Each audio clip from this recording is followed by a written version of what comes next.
Hello, welcome back. This is Jacob and today we are going to be continuing the Let's Play for Reverse 1999. Alright everybody, time to continue this wacky story into the human subconscious collective, whatever. I'm excited to see how this story is gonna go. The last episode and the beginning of the story is definitely interesting.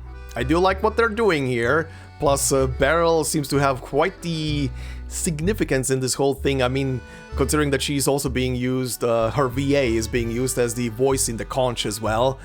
Very interesting. And then there's the whole clue collection thing that I still need to see what it's gonna lead to. Yeah, I'm curious. The story so far has been very interesting, and I'm excited to see more of it. But before we get to this more of it, a couple of things you guys brought up in the last episode that were very interesting. And one person brought up that reminded me of something from my childhood, actually, was by just joking around with the name of our soon-to-be playable taxi driver, Adele, aka her playable character name being Broom, written as B-R-U-M-E, which apparently in English, or I guess British English, means mist, which is very interesting as a name for her. But what it actually reminded me of is something that I watched as a child, and it's kind of very fitting in this whole context because it reminded me of an old children's TV show made by the BBC that also ran here in Croatia with a Croatian dub, of course, but the show was called, very simply, Broom. I don't know how many of you might have watched this show when you were kids, or if you've seen it. Look, I know I am old, I don't know how much how old you guys are, but as a kid I did watch a show by the name of Broom. It was pretty much about this toy little car which could seat like two children, essentially, that was sentient, and in the episodes it essentially would like sneak out of the residence where it was essentially living with its owner whenever the owner would not look, and then it would sneak out and it would just mingle around with people in the city, help people out. It would fight crime, which is funny as hell, but yeah, it would fight crooks and stuff. And people would usually at the end of each episode leave a little token in the car seat, and when it would return back and the owner would look at the little Broom, he would always find like this little memento left in the car, and he would somewhere put it with all the other mementos that have been gathered. It's a very wholesome little show. And until I looked it up for this very episode, because it reminded me of, I didn't even know that it had 80 episodes. 8 with the 0 at the end. That is a lot. 3 seasons. Holy shit. That was a long-running show. But yeah, I do wonder how many of you have actually seen the show. I know it probably has nothing to do with this, but kinda there, right? Maybe? Maybe it's a reference, who knows? But anyway, following that, you guys also reminded me of the sightings of Beryl Buanish so far, or our sightings, name drops of Beryl so far. One being in Golden City, the 2.0 story, where Eternity recognized Matilda as Beryl's daughter. And in 2.5, the Chinatown story, she definitely played a big role there. I do remember that specifically because of the background implications and what she was doing with supposedly orchestrating the theft of those 5 arcane items and the vigil hunting her ass, which now that I've seen that comment and got reminded of that whole shtick, I wonder myself now as well if this story here, especially with Adele being questioned by the vigil, if that is gonna connect to that theft. If we're actually gonna see that theft here or something like that, it would be very exciting. would be connecting two elements that we already know, but we'll see about that. A minor reminder you guys also left me was for the text line. I couldn't remember where it's from or who says it specifically. Light that illuminates all, which is a battle quote from Lucy. I honestly kind of slipped my mind. I've used Lucy so much I kind of I guess repressed the memory because I heard it so many times. But yeah, thanks for that reminder. The other thing was this new game mode here, the Syndrome of Silence. Apparently it has story, But luckily this thing is gonna be apparently around for like 120 more days. So at some point I will probably do this as part of the Let's Play for its story and everything. And we'll see what's in here. Not sure when specifically, but there is at least quite a lot of time for this to jump into it. I am interested to see what there is, and hopefully there aren't too many endings. I will though ask, for people who know, are there multiple endings, and how many multiple endings are there? Just a sheer number, that's all I need to know.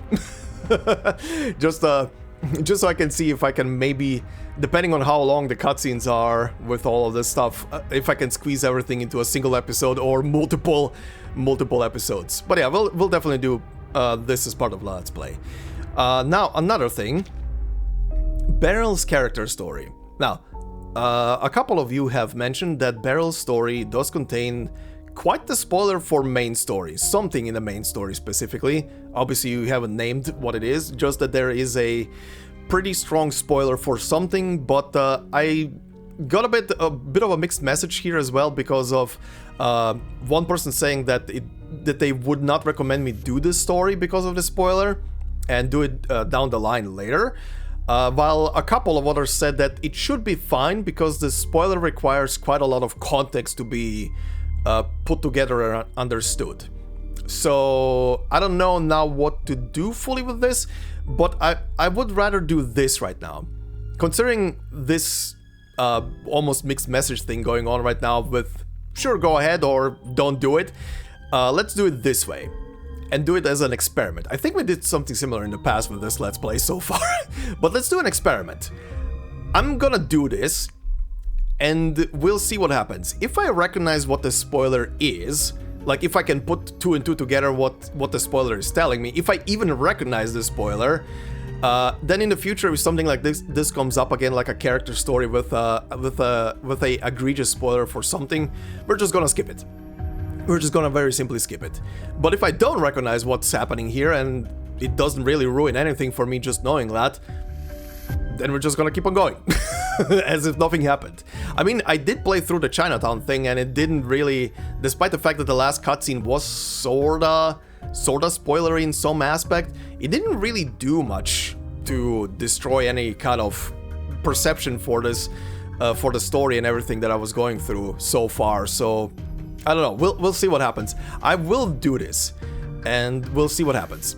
On another note, the anecdote for Matilda, I was told that this is very short, like 30 minutes short. Now, this is probably without voicing out the, the text, but it's apparently very short. So when I'm gonna be doing Beryl's character story, I'm probably gonna attach Matilda's anecdote at the end of it, and we're gonna do both in one go.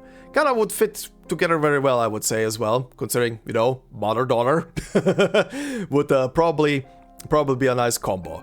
But yeah, that's gonna be for when we get to there. Probably gonna be right on time, as this is gonna be also running out. Yeah, that is the quick summary of what you guys remind me of.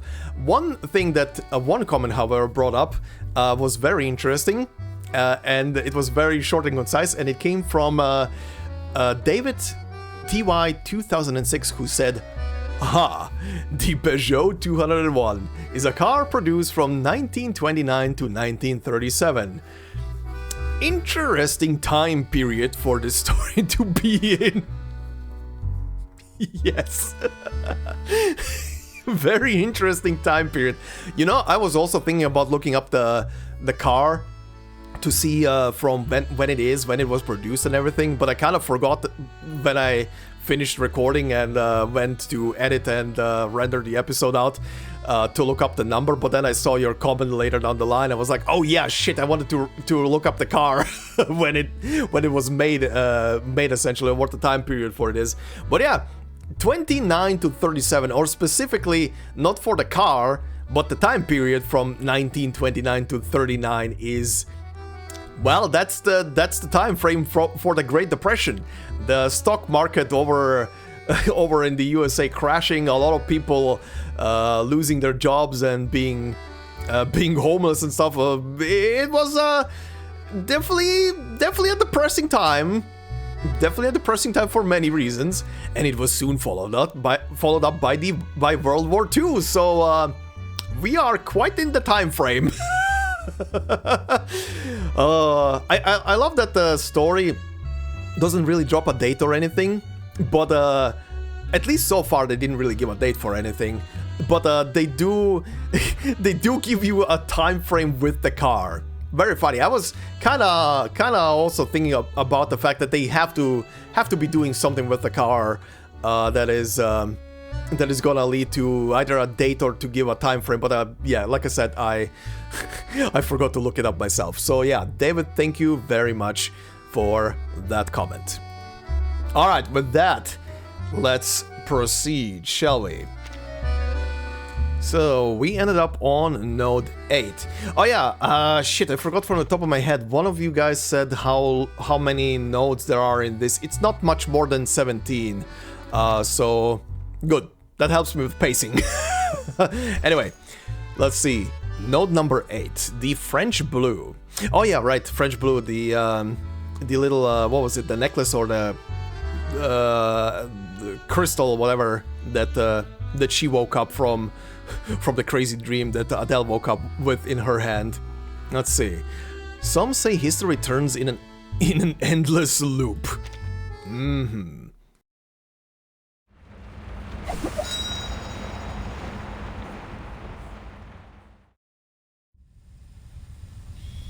Oh, back to this. What did you know about Manus Vindictae at that time? A stack of photos slide across the table toward Adele. Only that it was some kind of secret society that believed Arcanists are superior to ordinary humans. That's just the surface. They're responsible for so much more. Oh yeah. Fueling conflicts, inciting wars, manipulating minds. If there's an opportunity to bring chaos, they take it. Their power extends to all corners of the world in almost every time period, including yours. The Hermetic Order of the Golden Dawn, Asifal, and what remains of the Rosenkreuzer. Even Carl Jung and Sigmund Freud were associated with them, whether knowingly or not. Right. Yeah, those are big names. And it looks like you got caught up with them too. You must have encountered them in Paris. No? What's with the mirror? A black mirror? The Netflix show? Black mirror is set down on the desk, its foggy surface reflecting her face in a blur. Miss Tavernier, what you say next is critical. From this moment on, everything you say will be monitored by a lie detector. Oh, the thing is a lie detector, okay. Do you consent? I do.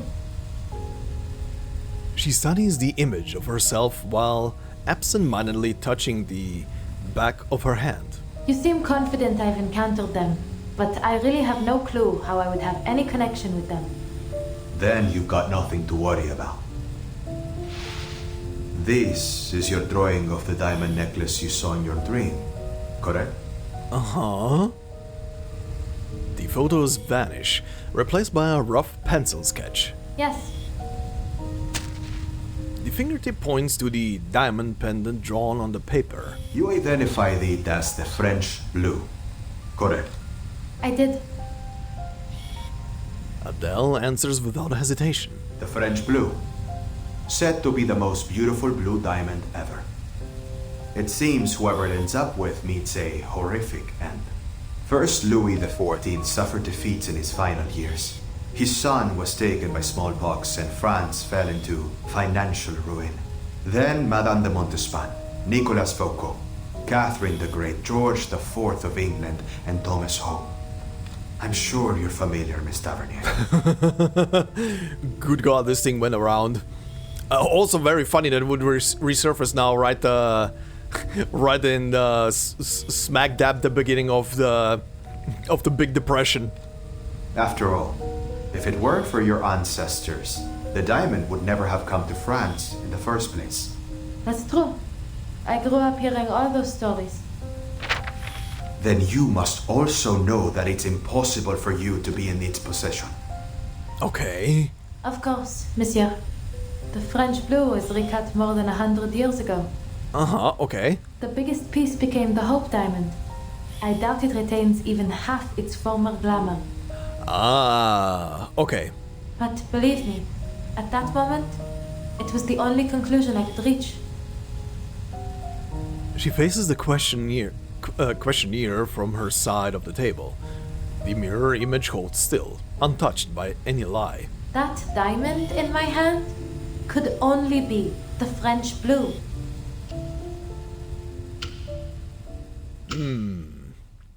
I wonder if it was a byproduct of the collective unconscious that she was holding the diamond in her hand.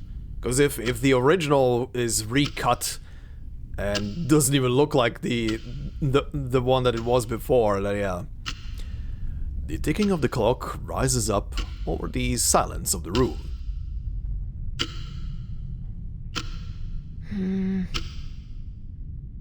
You have spent 3 hours studying that diamond, Adele. The jewel expert still feels frozen in place, her head tilted, the diamond in her hand lying forlorn. She's more statue than woman. It's real. Whatever do you mean? No sign of forgery. Weighs around 60, 70, let's say 67 carats. And it matches the picture in my family's archives. But how? Is the Hope Diamond a fake? Has the true French blue always been in the hands of the Taverniers? That would be a crazy conspiracy. C'est impossible. None of it makes any sense. None at all. She firmly sets it down, her composure breaking as she questions the diviner. Madame Boaniche, what is the meaning of this? Are you playing tricks on me? Am I seeing illusions because of that cleansing ritual? Why do I hear quacking? If you insist I arrived with it, then I'm taking it back home. Adele, I run a crystal parlor. I neither sell nor possess any such diamonds. I am just as certain as you that I am not its owner. This diamond? This French blue? It doesn't exist. It cannot exist. And yet here it is before you. It has passed every test. Very interesting. The discussion circles back to where it began. Faced with the proof before her, the jewel expert is left speechless. I don't understand. Celia gave this to me in my dream. How could it be here, in reality? How does something from a dream become real? Good question. And if something is bleeding through from the collective unconscious, then that is a problem. Dreams often reveal truths greater than our senses allow us to see. Beryl remains like an island in a storm, still and unmoving, as if the matter were self-evident. The material world is a result of contraction, shattering, and reconfiguration of Pneuma on its descent through 4 primary spiritual worlds.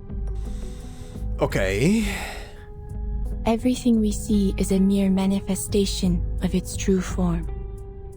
If destroyed in this world, it will yet persist in the spiritual world. Ah, I see what she means. Okay. Like if a reflection of something exists in a higher or lower dimension or whatever that has to be accessed in some form, shape, or way, then if it's destroyed in one plane of existence, in the other it still exists, but you can maybe bring it back from the other plane, sort of thing? So long as the idea of it remains, it may return to the world of matter through an emanation of Pneuma. Perhaps this diamond in your hand is the idea of it, manifested for a second time. God, it actually now reminded me of what if this is the way that they are bringing Arcana back? Like, I mean, we have the dust, and apparently she's alive, yada yada yada, through the dust. But what if that is the thing and how they're bringing her back. Just transporting a version of her from another point of existence. Ugh. The diviner's reasoning is flawless, but her words only leave Adele more lost. But how? All I did was see it in a dream. She clenches her fist, feeling the prickling of her nails, wondering if this too could be another dream, but all she feels is needless pain. So if this dream made the diamond real, why only it? Why not my friend Celia? She was there too. Damn it all! It's like I'm trapped in a dream where you just know something awful is about to happen. She groans and taps her forehead, tangling herself in the logic. In the end, a more tangible worry wins out. Oh, this is giving me a terrible feeling. I need to find Celia. The things she said in that dream. I have to speak to her before I do anything else. She presses down on her dragon's head before you can lunge at the diamond, a momentary respite from her growing concern. Would she be at the campus now? Or still in the field? Maybe I should wait for her at her place. Adele, I know for me it's been a couple of days since the last recording, but aren't you forgetting someone? Isn't someone gonna be pissed at you if you forget about her? Don't you need to look for your purple-haired friend? Or employer? She lets her eyes wander as she thinks, coming to a sudden realization that there is an answer hanging right in front of her. Madame Boaniche, you couldn't do a divination to tell me where Celia is now, could you? This diamond came from her, so you can trace it back to her, right? I am afraid not. Though it may be a fine material for divination, it will not provide the vision you seek. If we are to find your friend, we require an item she has often used, or something dear to her. Yeah, something with a strong emotional attachment. No problem. I just need to pick something up from my place. Please, madame, would you wait here for me? I'll be back in 30 minutes at most. She bolts up from her seat and makes for the door. The diviner smooths her skirt and rises to follow. I am sorry, Adele, but I must close the parlor now.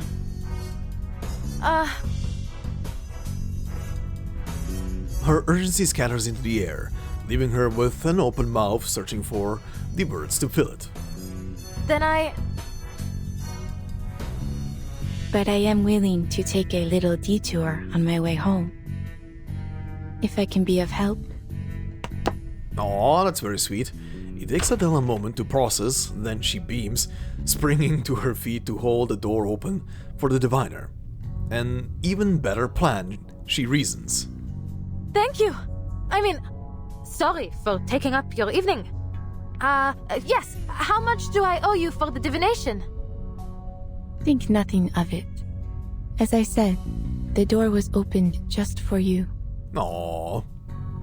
What are you scheming? You seem very gentle and everything. What are you scheming? What are you gonna do? Fate will see to the payment when the time is right. Aha. Wait, so Fate is the one paying you? Not the client?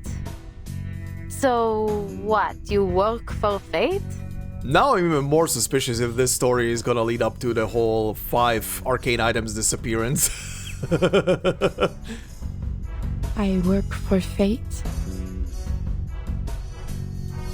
The driver is startled to see her off, and the remark actually made Beryl pause to think.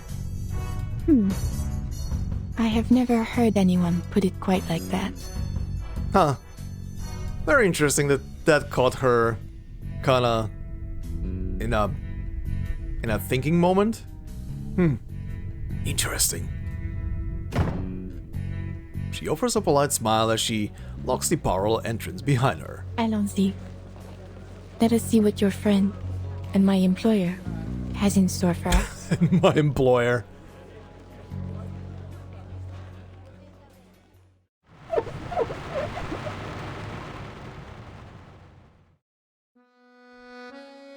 Okay. Oh, there is one thing that popped up. Let's see.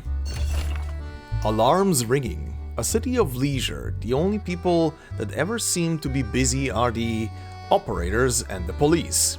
Play the call. A missing person report. Hello, yes, I need to report a missing person. My Aunt Mary. She's the youngest among the elders in our family. She's a quiet person. She's always reading poetry we don't really get. She doesn't drink and she bakes the best cakes for the kids. But now she's disappeared. We can't find her anywhere. All her belongings are gone too. Her clothes, her books, her baking supplies. Who would take all that with them? What does she look like? Oh, sure, she's small and thin, with the neat, short brown hair. And she has a birthmark on her right arm. No, we don't have a photo of her. Yes, we checked every album. I think it's strange too, but there isn't a single picture of her anywhere. She's part of our family, so I don't know why she's not in any of our group photos. Wait, what do you mean you can't help? Too many missing people with no proof they exist? What does that even mean? Oh, this reminds me. Isn't there an SCP? Something with uncle in the name. I can't remember. That also appears in like pictures, and people think, oh, this is just my uncle, but they don't realize that is just a complete stranger or something that wasn't even there, or some shit like that. There are spook stories and rumors that I do remember reading about that are pretty much about what's the word, about people appearing in pictures that shouldn't be there and so on. I always love spook stories like that. They're always fun. Alright, let's see. Number 9, the Seer. Didn't you hear the rule? No more talk of fate. Oh, I just broke it, didn't I? Yes, you did.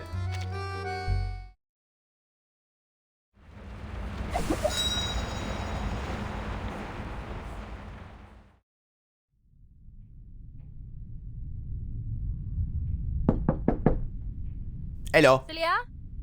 It's Adele. Are you home? I thought not. Oh, they're at her home, okay. Adele turns to the next door, pulling a key from her pocket. Oh, yeah, right, they were going here. I live right across the hall. There must be something of hers in there. Oh, never mind, yeah, they're going to her home, to Adele's home, but, this looks very neat. They live in the same complex.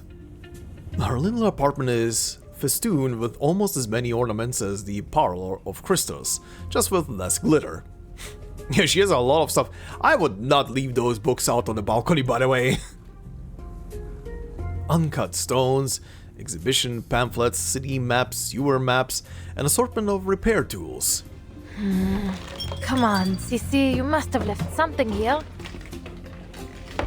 Among the stacks, upon stacks of odds and ends, Beryl's eyes land on a framed photograph.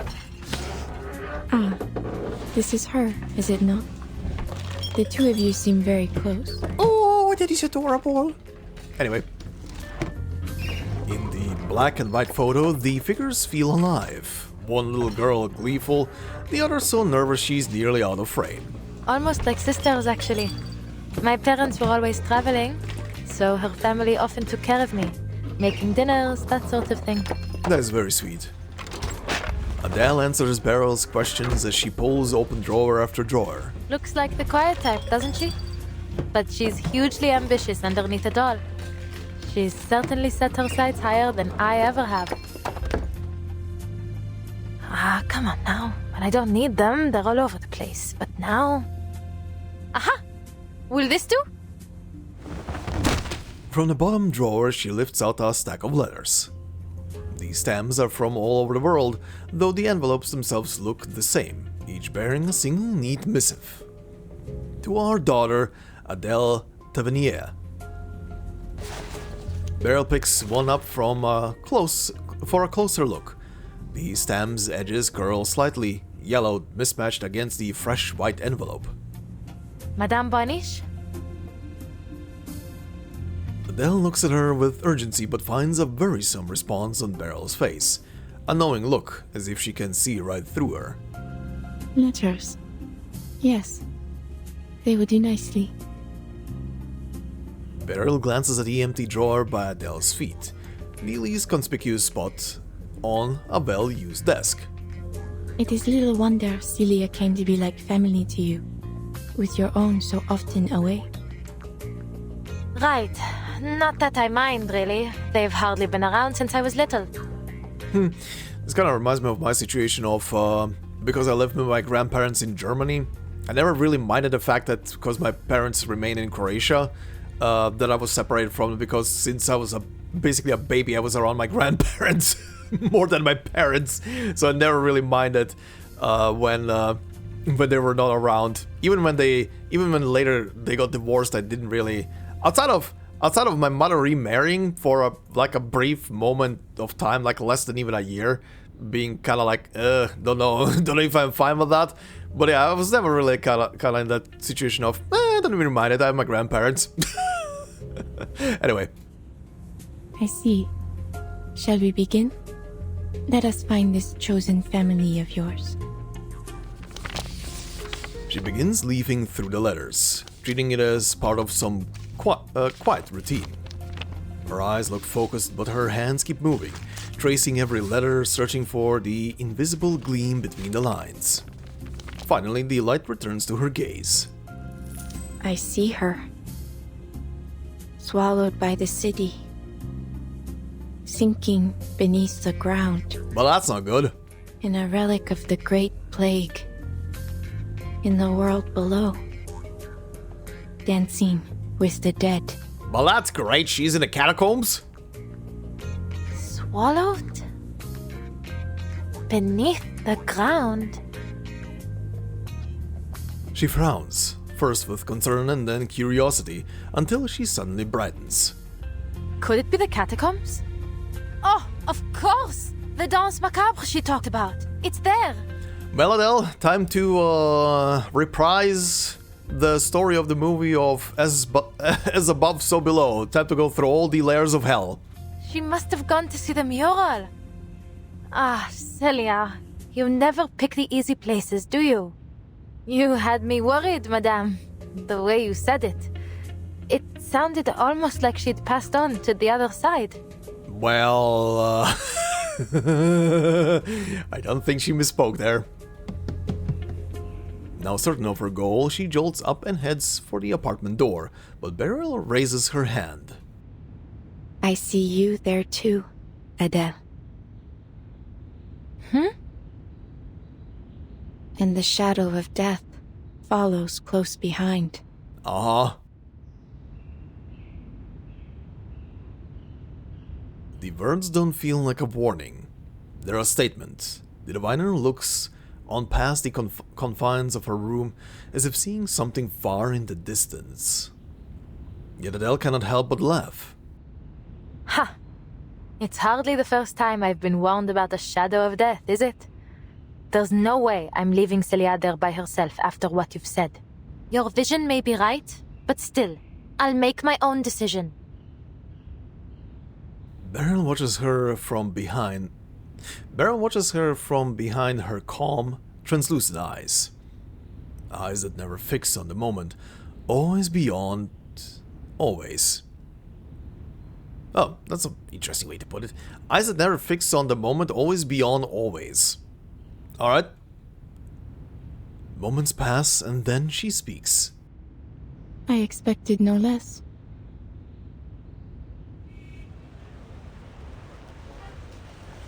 Alright then. The two of them return to the street below, but as she walks, Adele slows her steps toward the car, as if moving slower would stretch time itself. Though she may have some idea where her friend is, she's only grown more confused. Madame Boniche, if you'll pardon my asking, can dreams be controlled? Yes. I mean, if you're aware of the fact that you're in a dream, you can kind of control it, yeah. I've been there personally.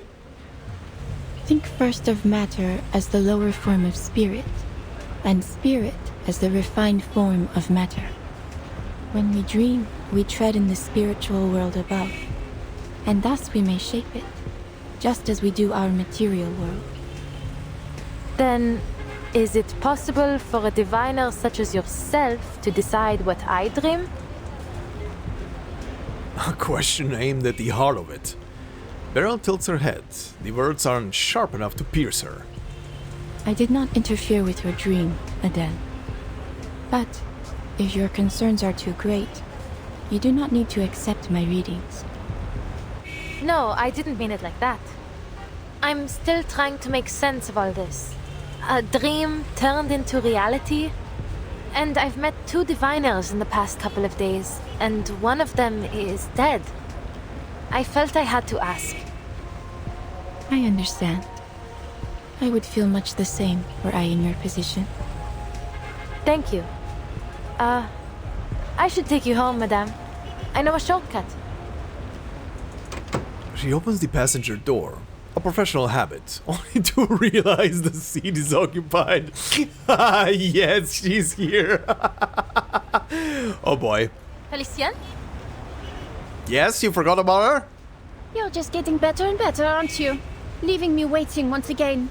What's your excuse this time, Despite it all, Adele feels genuine relief to see her once missing employer.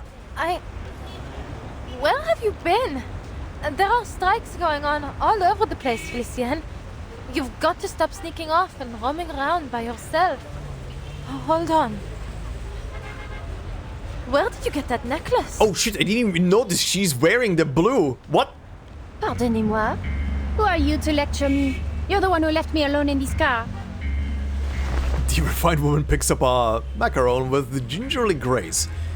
But she doesn't take a bite. Her lips preoccupied instead with launching her signature razor-sharp critiques. That necklace? Celia gave it to me. How did you get it? Adele reaches into her pocket, but it's empty.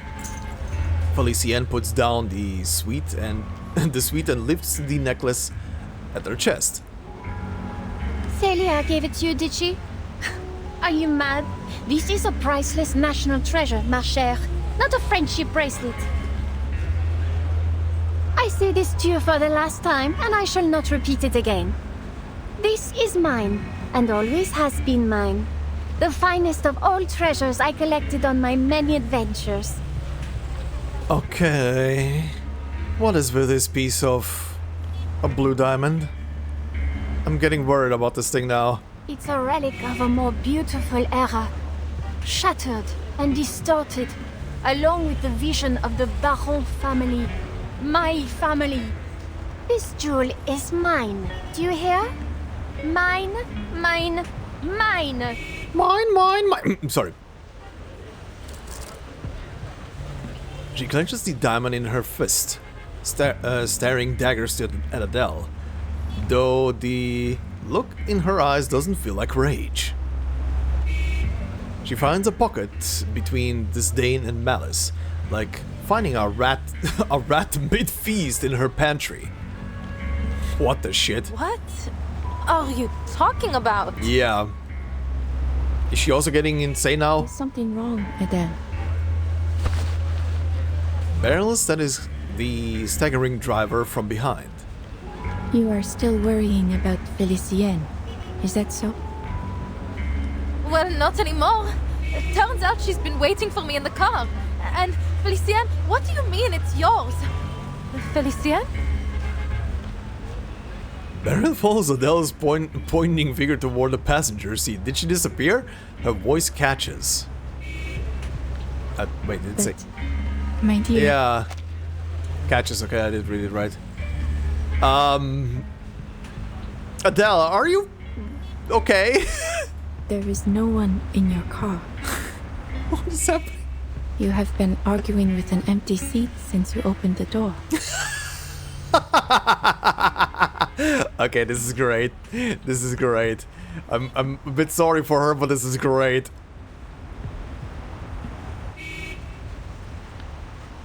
Adele blanks, mind and tongue stammering at the colliding dissonance of what was and is.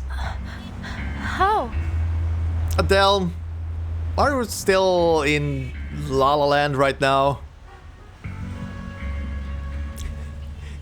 She's still in the collective unconscious, still in a dream. Oh, this is the next clue. Oh, finally. Wait, is this the first? Oh yeah, it is. This is the first multi-difficulty stage. Alright, first off. From a friend. A kind friend sends you a fortune-telling postcard saying the pattern on the back reveals your fate for the week. You flip it over and see soft winding curves, a full circle, sharp angular lines, a square missing one corner. Ha! These are interesting. Soft winding curves, a full circle, sharp angular lines, a square missing one corner? I'm intrigued by the square missing a corner. I don't know what that would mean. Considering all of these questions are a psychoanalysis of sorts. By the way, I saw one of you guys point out that they didn't realize immediately that these are just psychoanalysis questions. I wonder how many more people didn't realize that these are just psychobabble stuff.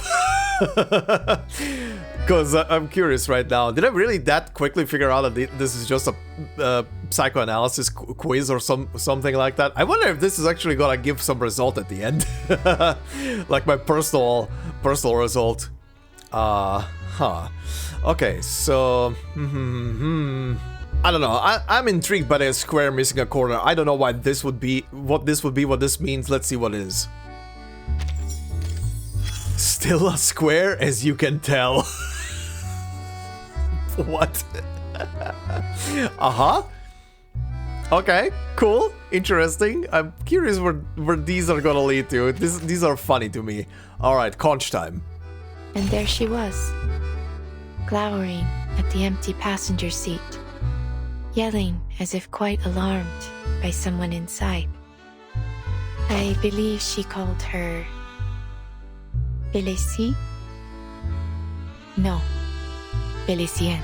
Yes, that was her name. Indeed, I once knew a Félicienne as well. Whoa, okay. Do you believe it's the same person? Isn't this Félicienne rather important? Do you believe it's the same person? Well, it is far from a common name. That much is certain. But then such a coincidence would border on theatrical, no? I mean, you're in a story, you know. I should like to think that fate has more elegant ways of crossing my path with brooms. Though, of course, it is possible that fate favors the comedy of the absurd. Also funny, here she calls Adele Broom. That said, the Félicienne I knew would not take well to being mistaken for just any Félicienne. Well, that kind of sounds like the Félicienne that Adele knows. Before the Second Industrial Revolution, the blood in her veins was more prized than liquid gold. Alright, she's of noble birth, isn't she? She's a powerful Arcanist, isn't she? Ooh, let's go with the Arcanist. The barons were known as fighters, heroes, priests and priestesses of lightning. That legacy was passed down through generations. Okay, I think you guys are talking about the same Félicienne. Even a century after the last aluminum furnace bearing their name went cold, she still remembers the heat of fame, of success, of envy. So she comes from a time before the storm. Precisely. When she was born, this storm had not yet begun. From the original timeline? Okay. Not that it matters much, you see. In times like these, those born before the storm often still cross paths with those of another era. Just like you and your friends. And myself and Brune. She's been reversed. Yes. The Félicienne I knew disappeared long ago. So this could be the Félicienne, huh? Okay. Absent a miracle, I doubt anyone will ever see her again. Yeah. Alright.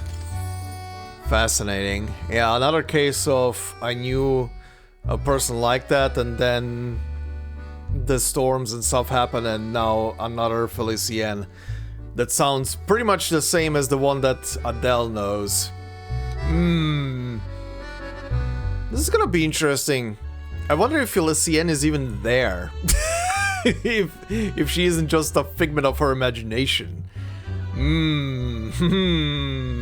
Well, I say figment of her imagination, might just be what was discussed earlier with the whole one thing existing in this reality but also being present in another reality, kind of bleeding through maybe. Interesting. Anyway, Paris in Hysteria. No remedy exists to cure this mania, not even the warmth of a dreamy summer afternoon.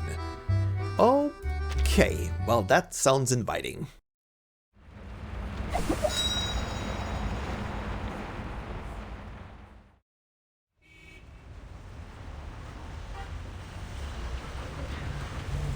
Adele forces a broken smile to her face. Madame Boiniche, as much as I appreciate your humor, now really isn't the time for it. Where did she go? She was never there, my dear. I'm quite used to her attitude, but stealing that necklace crosses a line. Adele. The distance in her voice and manners disappear. The diviner becomes mortal, her voice laced with genuine concern. Felicienne was never here. Perhaps it fell out of your pocket. Allow me to aid you in its return. I believe it is best you not act alone in your current state. Ah, I've got it now. She didn't come to your parlor today, so she must have gone somewhere else, and she's been waiting in the car ever since. No wonder she got angry and stormed off. She fidgets with her sleeve button, desperate to escape this farce. Aye, c'est trop. What a day. I think it's better we speak again another time, Madame Boiniche. Would tomorrow work? When did you first meet this Felicienne? Oh my goodness. Oh my god, is it gonna be what I thought? Beryl moves faster, forcing the car door closed. Are we actually going there? Is Felicienne completely something that Adele imagined or something? Oh god. Or is it is the other thing that I was talking about earlier? Honestly, what on earth is happening today? You want proof? I'll give you proof. Madness. Never thought I'd have to actually convince someone that I work for that terrible woman. She rummages impatiently through her pockets until she finds her wallet. It was raining. She started complaining about the mud on her shoes the moment she stepped into the car, then insisted we head straight to the Champs-Élysées. You know, wealthy young ladies like her are always generous with payment. I often have to take time out of my evenings just to count all her tips. That very first day, she even gave me some gold francs as keepsakes. I've got them in here. Oh no! Uh-oh! Her face twists in disbelief as she flips it open and closes it again. Not a single coin or bill. Oh. I must have put them somewhere else. Give me a moment to check the car. I've got other proof too. Ah, the macaron boxes. There's a full one somewhere, and her hair, little bits and pieces she left in the car. For a brief moment, she accepts the absurd conclusion. Felicienne never existed. I remember that day. Her every recollection of Felicienne takes on a strange blur, as if she were viewing them from behind a fogged-up windshield. I must be tired. It's been a long day. It'll come to me soon. Beryl strokes the back of her hand, gently urging her to let go of the empty wallet. But there is nothing to remember.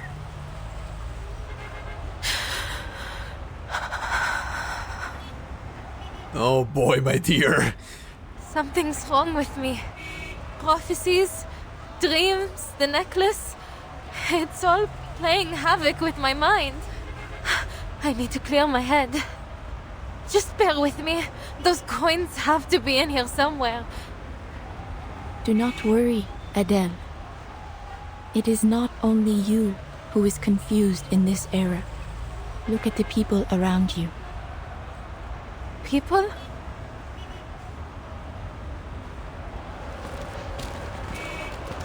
Sound crashes back in. She rubs her temples, fighting the dizziness. No more atrocities! No more oppression! Liberté! Égalité! Stand with Paris! Stand with the people! Pour la commune! For France! Excuse me, monsieur. Beryl calls out to the nearest worker, a man waving a bright red Phrygian cap. Where are you going? We are following the Garde Nationale to fight the Royalists! Yes! And then I'm going straight to the pawnbroker to get my mattress back. You do that, sister. Brighter days lie just ahead if we fight as one for our city! It is no easy feat, but your voices today may echo further than you know. You will triumph in time. Yeah. Merci, madame. Pour la commune de Paris! The man turns and disappears into the crowd.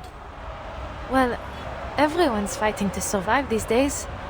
Looks like another protest. But did he just say Commune de Paris? Mm-hmm, that he did. He did. In their minds, this is the burning summer of 1871. Yep.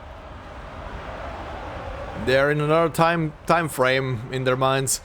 Those almost transparent eyes again. People's thoughts pass through her like light through crystal. Beryl reads them, but never bends to them.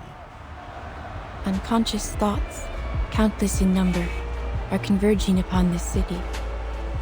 This is a volatile time indeed. Some worry for their missing family and friends. Some are terrified by ghosts and spirits. Some obsess over a long-dead emperor. And others are shaken by the phantom attacks of a beast of legend. The edifice of reality is shaking. Chaos has been invited into its foundation. Whispered fears, murmured madnesses. A sickness is sweeping the city, and the beasts of Gévaudan have multiplied. She watches the flow of the moving crowd. Those who invited this chaos did not comprehend that the flaws of reality are not the fault of a single person, nor group of people. This is not the way to mend, Harry.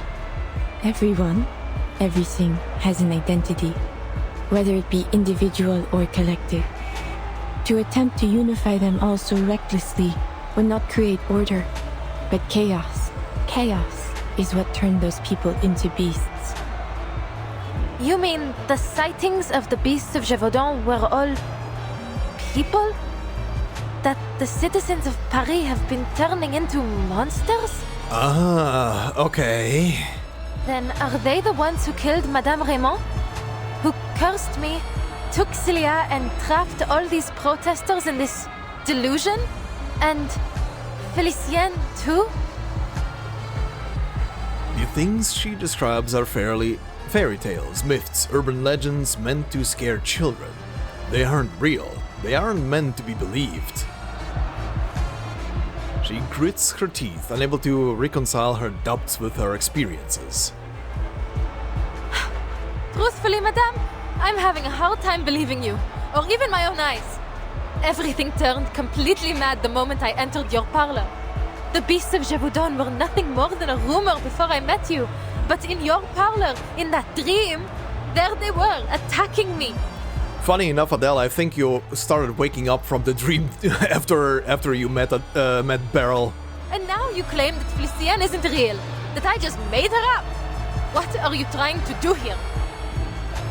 I play no part in your fate, Adele. It is what brought you here. I am only a witness. Only a witness? You've got a clever answer for everything, don't you? Then tell me where the necklace is. You must have seen Felicien take it, right? So, did you witness that, madame? Damn, Adele is pissed. You received that necklace in a dream. It is only natural that it would vanish into another.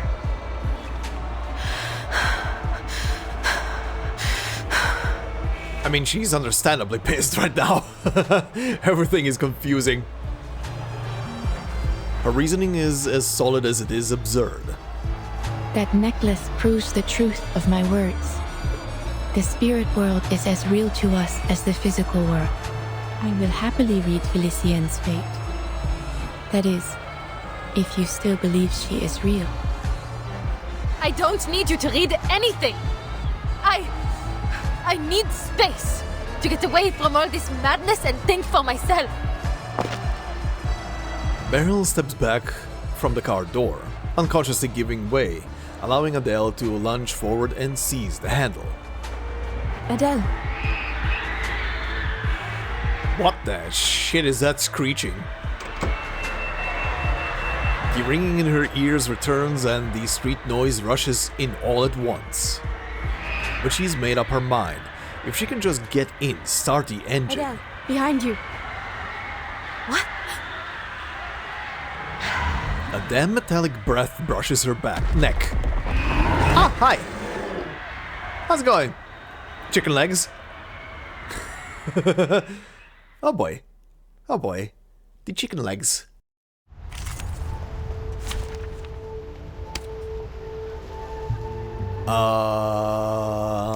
Okay, I've seen these two. Beast of Gévaudan. A creature that should only be found in legends. Whether it was once a legend or a fantasy, no one knows, but its claws, twisted from a human form, prove it exists. Imagination begets tremors. Legendary claws and fangs. Alright. I did set up a team just to train... Yeah, I did. Battles can be just as informative as codes. Just to get her stuff up. Also, I have not used her yet, so I don't know how this works. So, okay. So, what does what? Emanation of Blue. Extra action attacks inflict Halo. Additionally triggers Destined Doom. Okay. Actively cast attacks inflict Halo. Destined Doom deals additional mental damage. Okay. High-ranked incantation attacks inflict Halo. Okay, I see. Well, let's go. What happens if I do 2 blue? Okay, it's just a more powerful additional attack. These two? Okay, so I get both? Sure, let's go with that. Why not? I don't know if, if it does anything. Does that tell me anything? It does. Vessel of Radiance. Holy text. Lingering Glow is capped at 750 points. At the start of the round, for every 10 points of Lingering Glow owned, all allies gain critical rate. Okay. Points depleted upon... 50% of Lingering Glow points depleted upon taking effect. The team accumulates Lingering Glow whenever an enemy is inflicted with Burn or Halo. The fewer the enemy is present, the more Lingering Glow accumulated. Emanation of Blue, extra action. Okay, that's what I have active right now. Alright, interesting. She's an interesting character. Definitely. Customized bullets. Nice. Don't take it on step.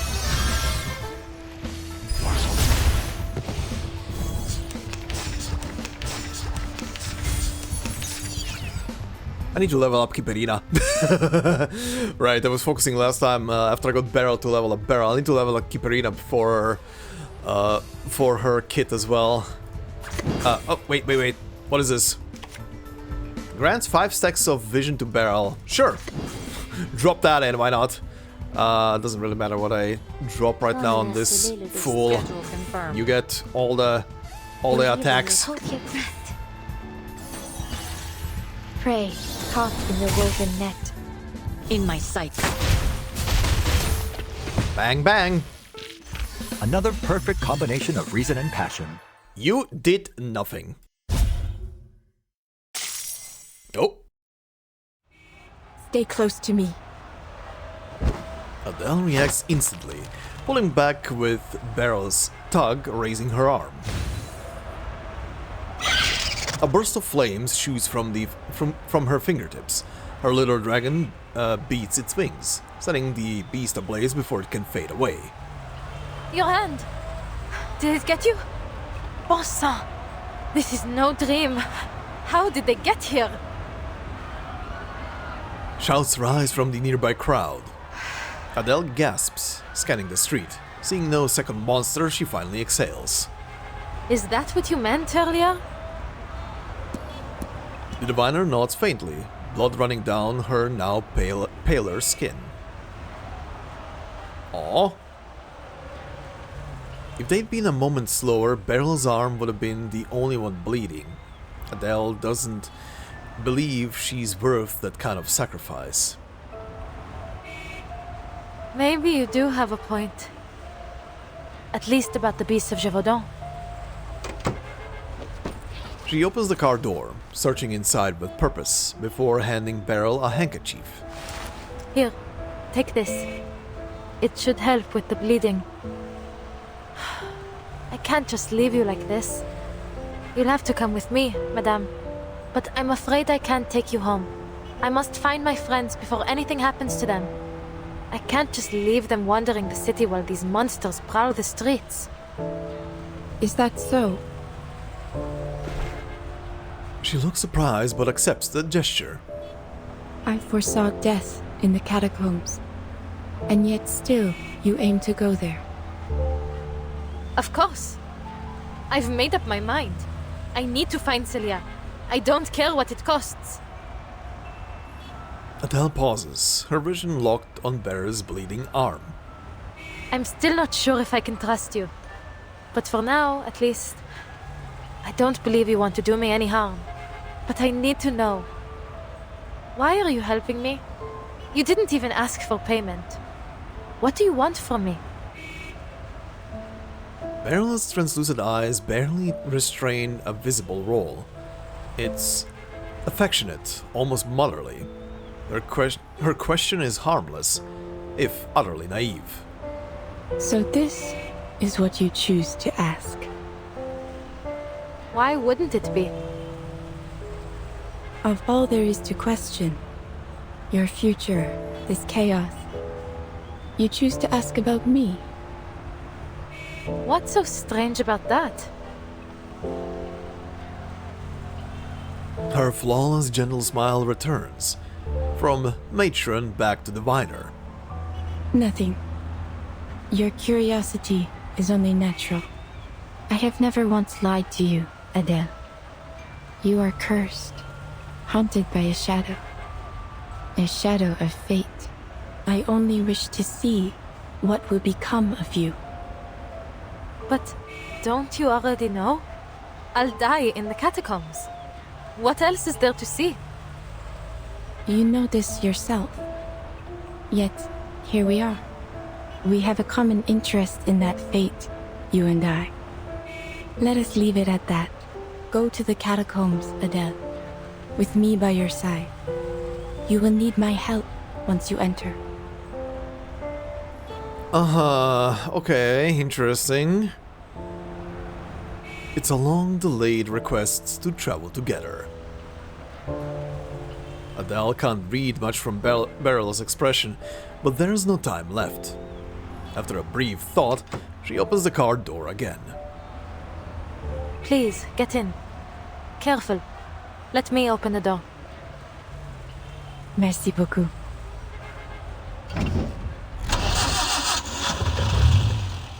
And the journey begins. The Peugeot 201 slips through the crowd, turning down a quiet street toward its destined end.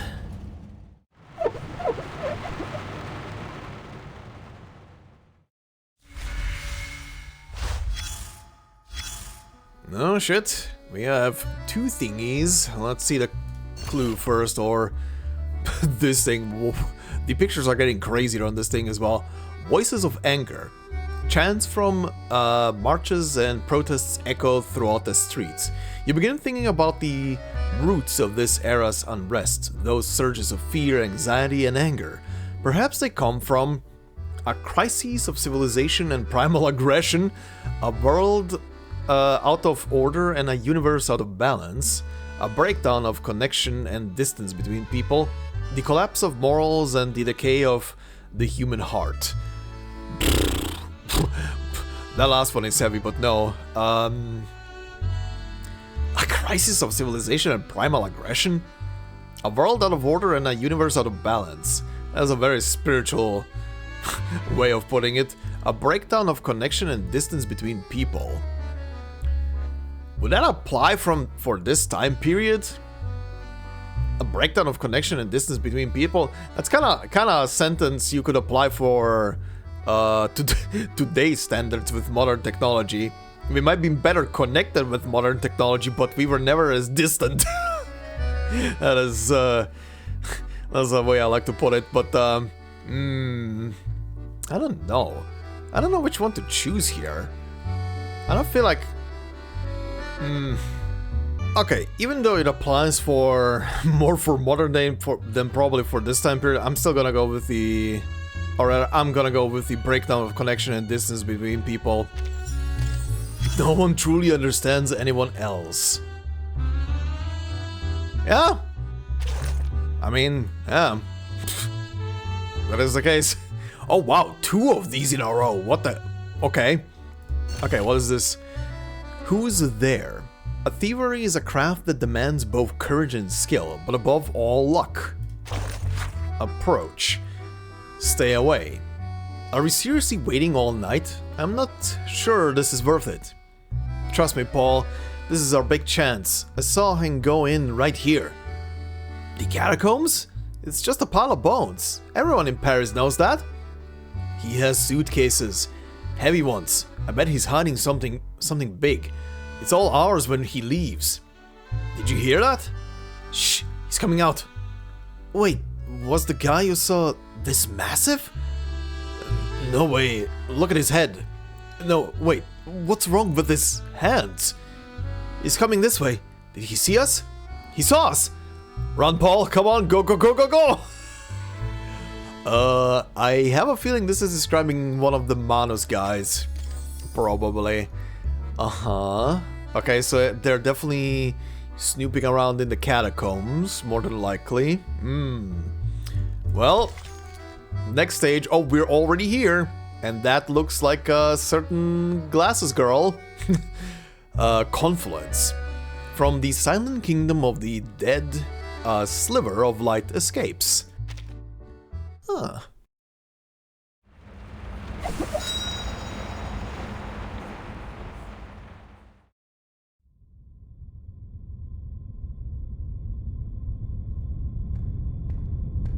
Darkness.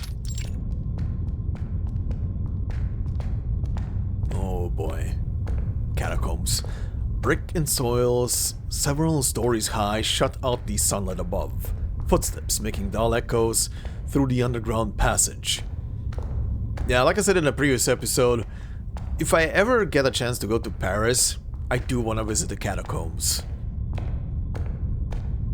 This should be about where the restricted area begins, though I doubt the police have the luxury of worrying about our trespassing.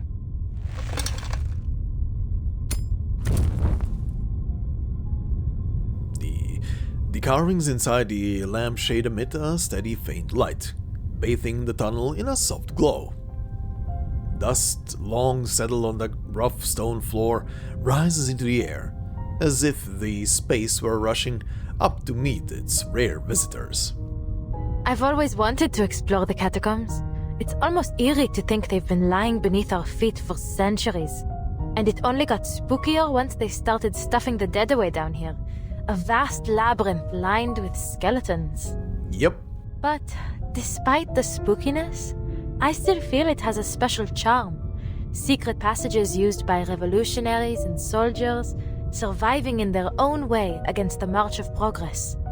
Yeah, the catacombs below Paris have supposedly so many weird passages that have not even been fully explored yet.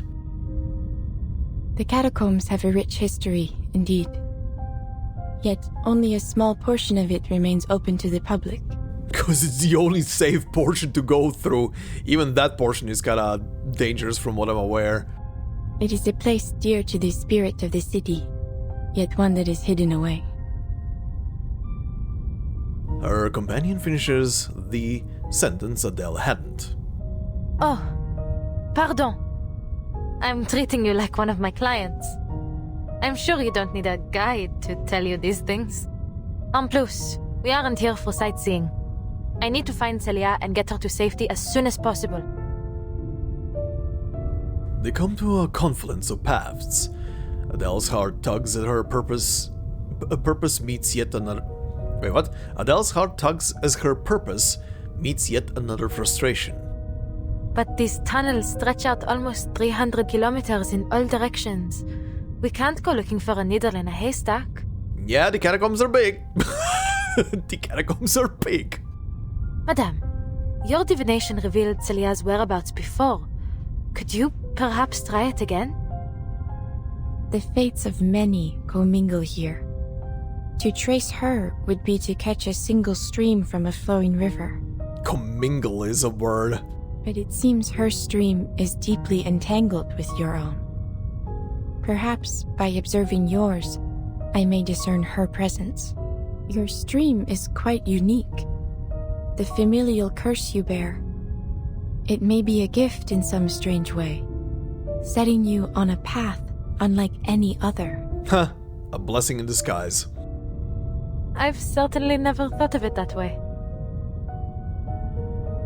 Though in saying that, she finds herself back in the parlor of crystals, weighing her attitude toward fate, her dismissal of it. She shakes her head and sighs. But you're saying you can track her, n'est-ce pas? It will not show me where she is, but I will gain some sense of where she has been. Génial. Better than searching blindly. Beryl nods, her crystal pendulum emitting a dim light.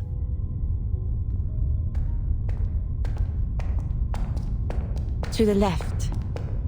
D'accord. Then we go left.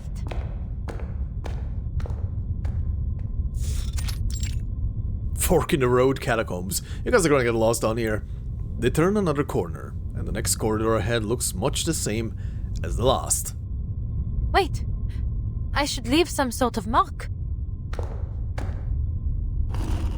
Adele picks up a stone and scratches yet another arrow on the wall. We've been walking for a while now, but we still haven't found anything. Forgive me, madame, but are you sure your divination? Shh. Look. The fruits of your search. Following Beryl's gaze, she catches a silhouette flicker at the far end. She crouches, raising her hand slightly, ready to strike with her flames if needed. Adele watches guardedly as the figure steps into the light. Who's there? Oh, a fellow explorer. What luck. You see, my headlamp's gone out and I've been separated from my students. Okay, the professor is on here. I find this guy suspicious, by the way. I find him suspicious. I would not be surprised if he turns into like a Manus follower or some shit like that. I wonder if you might help me get to the surf. Wait, you? Are you not that same young lady from yesterday? And you, Madame Beryl Boiniche? Of course he knows her. What on earth are you two doing here? You know each other? Adele looks back at Beryl, but her suspicion washes up against her calm composure. I have attended a number of Professor Roseau's lectures. His ideas are most intriguing.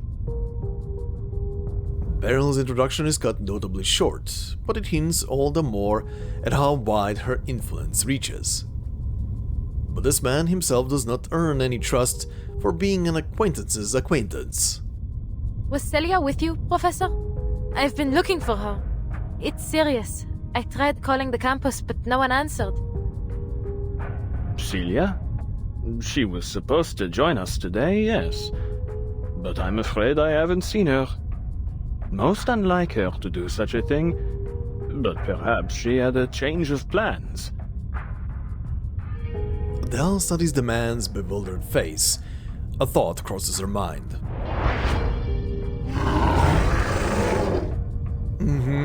Yeah, that.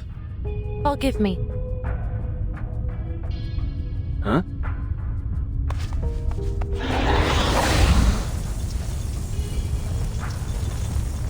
Fufu lunges for the professor's wrist, sending fire crawling up his fingers. The flames flicker, fading quickly, leaving only a trace of warmth. The fire accepts him. Mademoiselle Tavernier, what are you doing? I like that his hair is now disheveled. That's a neat little touch. No need to be alarmed. It's just my arcane skill. It's a relief to know you're as real as you appear. But you have heard about the reappearance of the beast of Gévaudan, no? To say nothing of the critters that surely nest down here. Monsters wearing human skin could be lurking nearby. We can't be too cautious. I appreciate the warning. He brushes away imaginary ashes from his sleeve and resumes the prior conversation. Knowing Celia, it may very well be that she lost track of time organizing her research materials. Are you quite certain she's not at home? That does sound like her. But I went to her place. No one was there. In all likelihood, she's in some cafe with her nose buried in a book.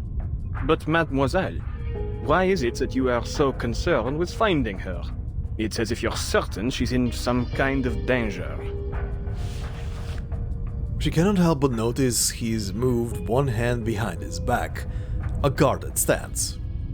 She may well be. Madame Boaniche has had a premonition. They go over a brief account of the prophecy, the nightmare, and the necklace that serves as proof. When she finishes, the professor exhales softly before bursting into laughter. Madame Boaniche, forgive my bluntness, but you've been indulging this mademoiselle far too much. Scurrying about down here? What this young lady needs is a good rest. It is her will that brought us here. Okay, I'm not surprised that he doesn't believe in this premonition and everything. He is a man of... probably, what's the word I'm looking for?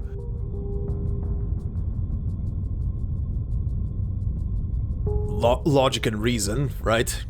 Alright. He turns to Adele, pity mingling with paternalism in a single toxic facade, as if she had only been some babbling child pointing at a monster beneath her bed. Mademoiselle, I know you're a dear friend of Celia's and worried about her safety, but you mustn't let yourself become paranoid, especially with all of this hysteria spreading through the city as of late. Are you saying I'm making things up? That this is just some kind of mania? It isn't! Absolutely not! How else could you explain the necklace? There may be many explanations. Many, indeed. Though I fear, in the worst case, that you've been under the spell of this mania for much longer than you realize. Think, mademoiselle, this necklace you were given in this dream of yours. Where did it go? Where is it now? It was Felicienne. She... Adele hesitates mid-step. Bringing up her vanishing employer would only make the situation worse. I remember. I saw it. She brings her memory like a dry sponge. At the end of the tomb's darkness, she spies the same fur that had haunted her dream. Oh, good. Watch out! They're back! The furry shadow screams and darts away, its cry louder than her gasp.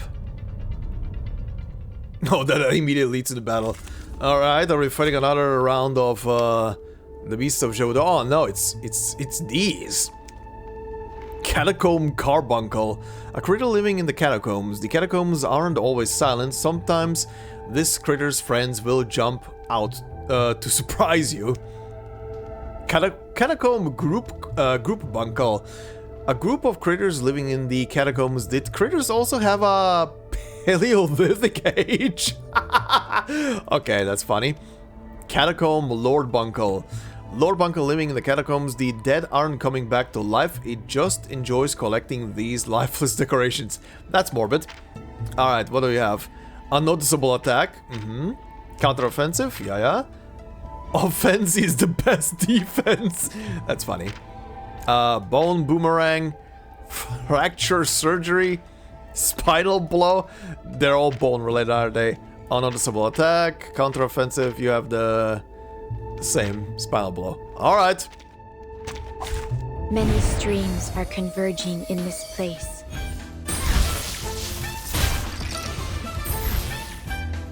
Zapped. Was I able to take care of everyone?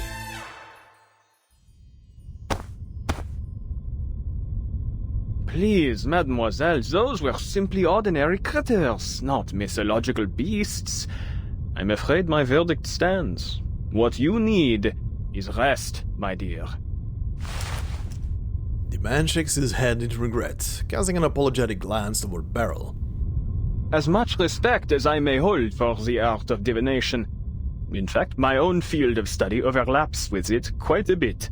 Ultimately, divination is but a tool, and an auxiliary one at that. In this era, everyone is clamoring to find the true path out of their predicaments. But I have yet to hear of anyone who has found an ultimate answer. I believe that it is only when all of society is united that we will have any chance of success. Indeed, that is my team's and Celia's shared goal. There are, of course, those who claim to have found the secret to creating such a society. But they are nothing but imposters. Little do they know that the lies they spout are destined to backfire, causing suffering and disaster as they too are devoured into the collective unconscious. We must make our own decisions. Wouldn't you agree, Mademoiselle Tavernier? I suppose you have a point. Alright. His words seem to be against all her desires, to the contrary, painfully earnest, and the anger rising in her chest fades. But the calm itself is revealing. She has never been this quick to anger before. But I'm certain something is wrong. And that's exactly why I'm here. Adele glances back to the narrow tomb passage, where she spots the shifting darkness once more. Oh yeah, there is a kind of like a cloud right now. It draws closer, sharper, until it solidifies into a familiar figure. Well, that is spooky. Oh, that is spooky. Oh, okay, I like this effect. Don't go! Adele? Oh boy, she sees things again. The shadow flickers and vanishes without even relighting her lamp. Adele runs after it. Attendez, mademoiselle! Please, don't venture off alone! The light behind her fades, and with it the shouting of the professor. Oh boy, she ran into the darkness.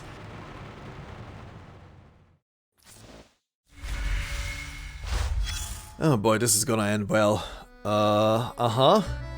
What's this? Oh, this is one of the actual clues. Witness report.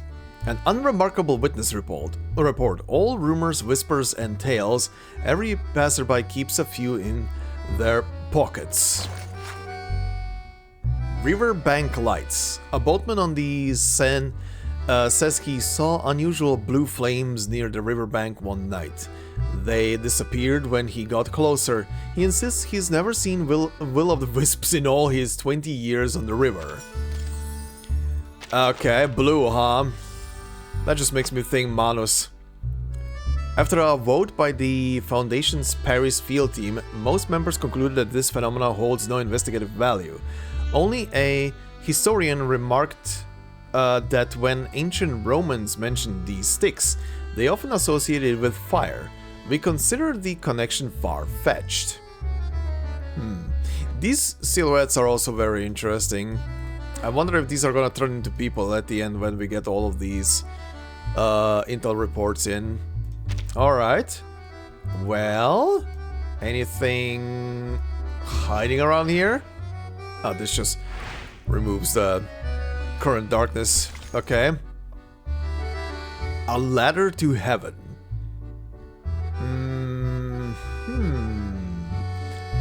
Okay.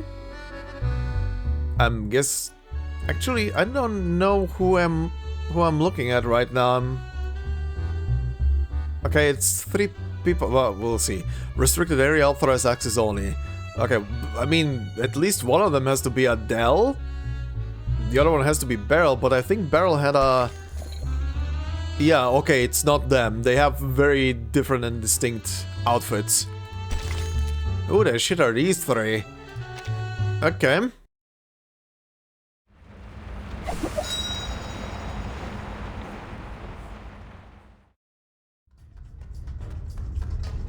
Celia, wait! Why are you running from me? Because it's not her. Whoa. Chasing the blur, Adele turns another corner and stops, startled. A dead end. Ah, hi. Her lit lamp reveals nothing ahead of her but tightly packed bricks. Where did she go? Okay. Why are you with them? With them? Celia? Dead-end catacombs. 2 hands grab Adele's shoulder and wrench her around, face to face with her lost and very anxious friend. Celia? How did you... I just saw you over there. Never mind. Are you alright? What happened to you? I've been worried sick. The grip tightens, concern turning into panic mid-sentence.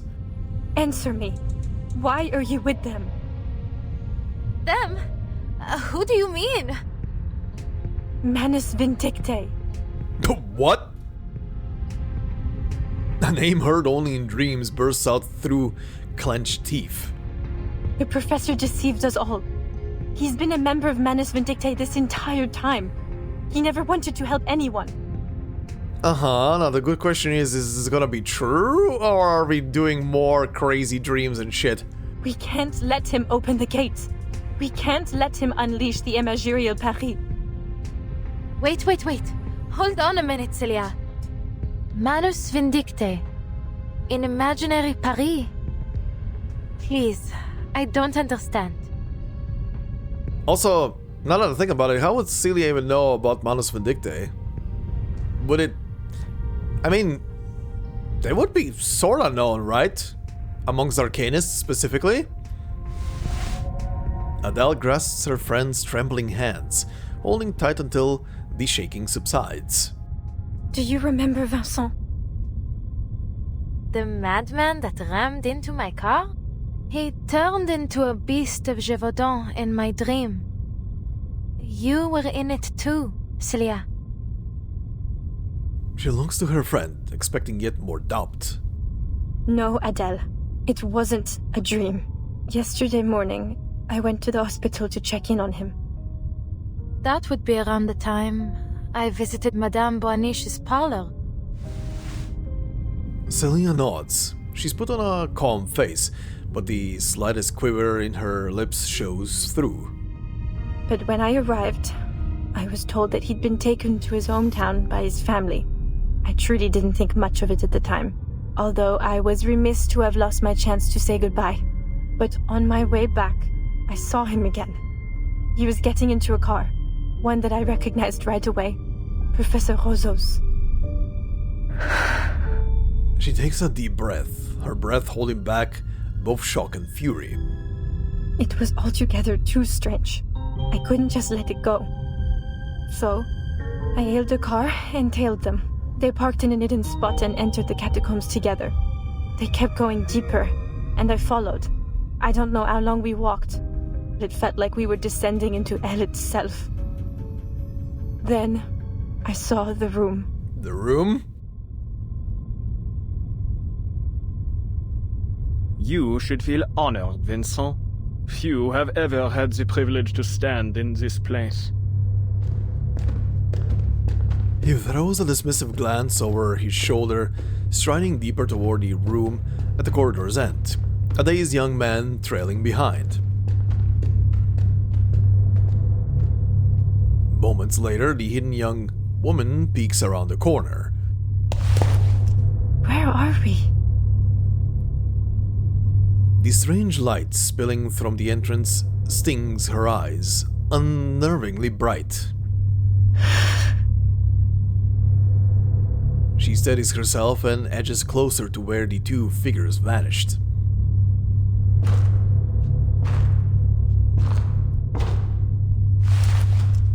Oh? Hi? Peekaboo? Well, yeah, that is spooky. The center of the room is dominated by a strange circular pit, its interior wall fitted with a ladder of unknown make. A ladder? I thought we were already in the deepest part of the catacombs. Never mind my mumbling, Your Majesty. Only, could I ask, where does this ladder lead? Oh, he sees Rousseau as his majesty? As above, so below. Don't let appearances fool you. Yes, my friend, you're only in the first layer of hell. Time to descend into the second one. Huh? You mean... Yes, this is its entrance. The archive of imagery. The anima mundi. The shared dream. The sea of collective unconscious. It goes by many names. But I prefer to call it the depths of myth. Depths of myth. And it exists in a more tangible form than you may think, my dear boy. In fact, it is right in front of you. My god! This is beyond my wildest imagination. For now, it is but a small crack in the veil. Nowhere near enough. We must open the gateway. If we wish to restore the glory that once shone on this land, we need a far more radiant light. Like the brilliance of the sun of Austerlitz. He stares downward, his eyes reflecting the brilliant flickering light below. As I told you, there is risk here. The maelstrom of imagery will devour any who dive into it, reshaping their body and soul into something else entirely. But I have faith in you, my boy. You remember what I taught you, don't you? Of course! I'm ready! It would be my greatest honor! Well, rip you. The young man doesn't hesitate for even a moment. He descends the ladder, his movements deft and sure, as he vanishes into the deep. You must find the key. The French blue, a pivotal discovery by one of our most venerable pioneers. Oh well, there's the French blue again. Sadly, her existence dissolved into the depths of myth just as she had nearly claimed it.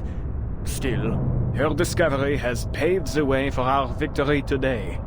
Together we will build a bridge between the material and spiritual realms, one that will guide us toward a more perfect world. Have you found it, Vincent?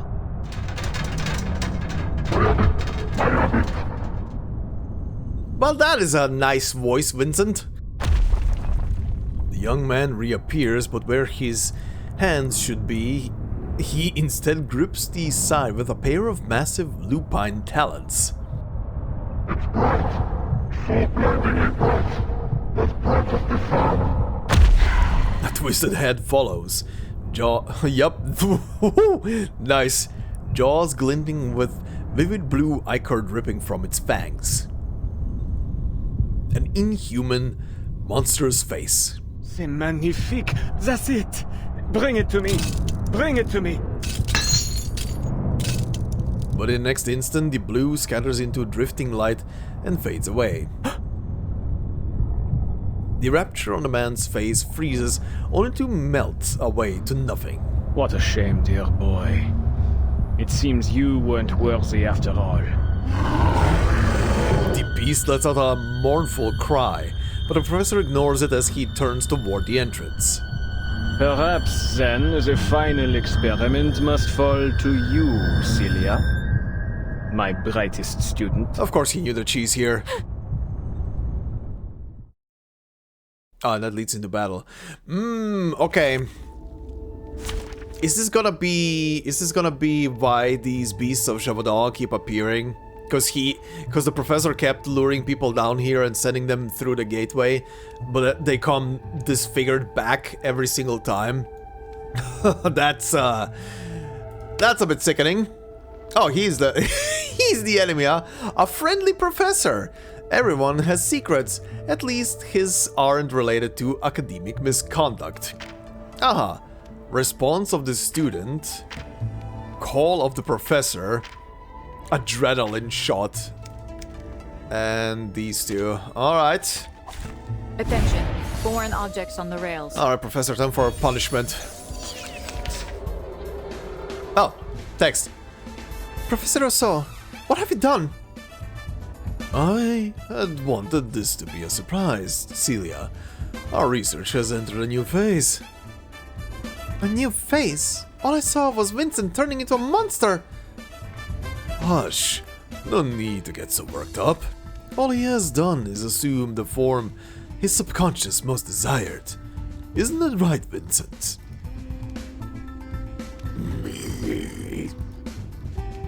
This is madness. Please, Celia, let us resolve this misunderstanding civilly. Sure, I'm gonna smack you into your face. That is as civil as you're gonna get it.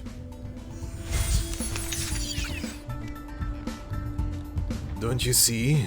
Vincent gained a body far superior to the one he'd had before, and let's be honest, he wasn't my most exceptional student. But you have the potential to be so much better. Through the depths of myth, you can be freed from this flawed mortal shell.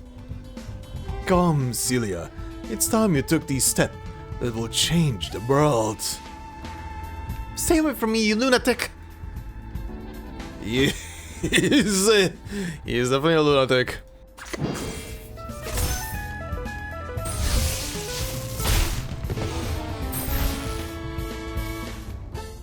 What a pity, Celia. You had such promise. You truly are my finest pupil. Must I treat you as I did Vincent to make you see? This will be a tragic loss for my academic legacy. Wow, very self-centered, you bitch. A minor incident. Let's continue the journey. You said it.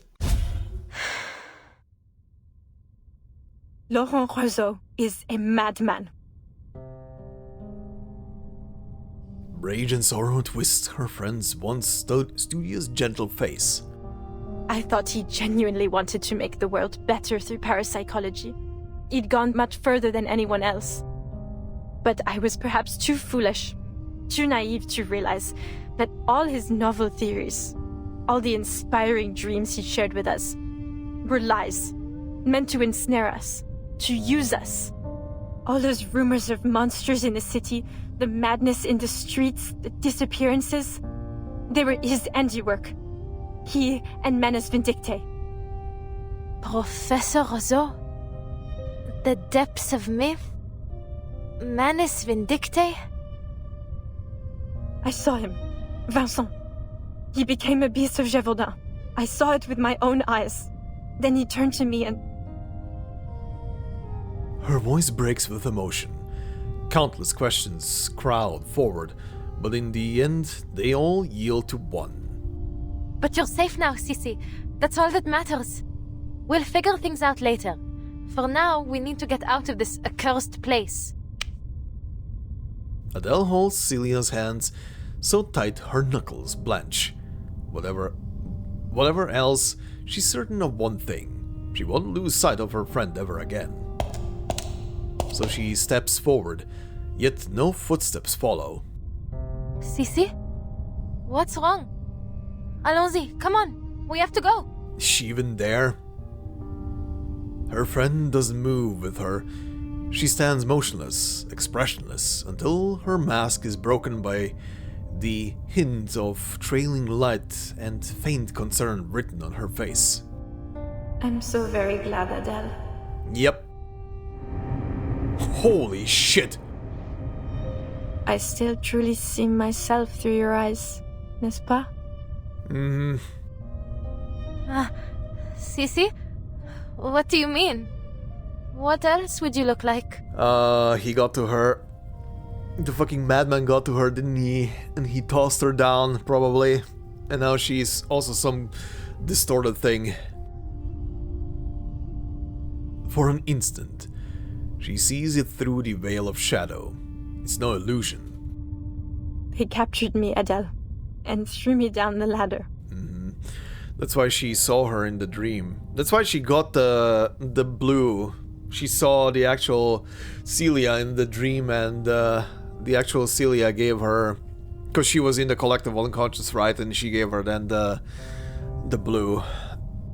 So many voices flooded my head, an endless number, until I couldn't feel my own body anymore.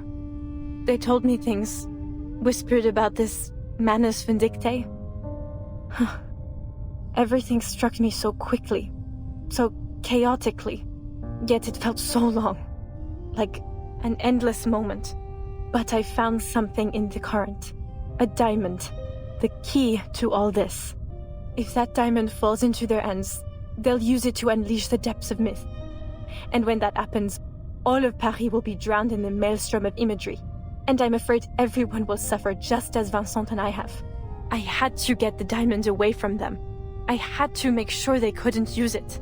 But I remembered what you told me, Adele. That the real French blue was recut long ago. Then, the diamond must be an imitation. Something fabricated by Manus Vindictae, no? So a thought struck me. If it's only a forgery, then your arcane skill can destroy it. I kept thinking about that, over and over, and told myself I had to reach you. Then, just like that, a car door appeared in front of me. One I truly could not forget. It was your passenger door. Alright. She releases this long-held truth like a taut rubber band, immediately snapping the moments together. Maybe the depths of myth really does connect our dreams, blurring the line between what's real and what's imagined. At the very least, it led me to you. So then, in that bizarre dream, it really was you? Yes, it was. The depths of myth, how it connects us, truly is amazing. But I'm afraid I can't go any further. Too much has changed. I've changed. They won't stop chasing their key. Razo will do whatever it takes to retrieve it and inflict the suffering on all of Paris. Well, very funny that the thing is now in the hands of another person that is probably only real in the collective unconscious. Please, Adele, tell me you destroyed the diamond as I asked. You did, didn't you? She clutches at her, desperate for an answer. But Adele is at a loss for words, unable to summon up an explanation without stammering. It was all so strange and confusing. I was worried about you. And I thought the diamond might be the only clue as to where you were. So I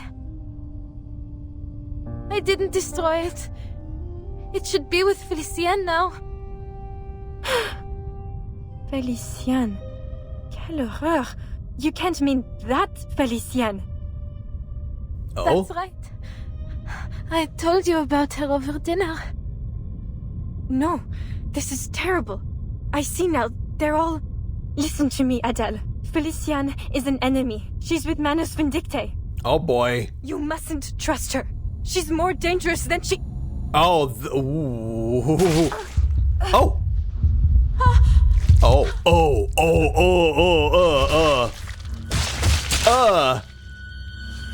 Well... How rude.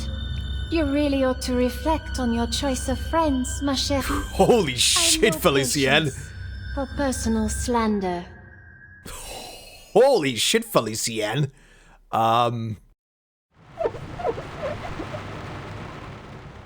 Well, that just happened.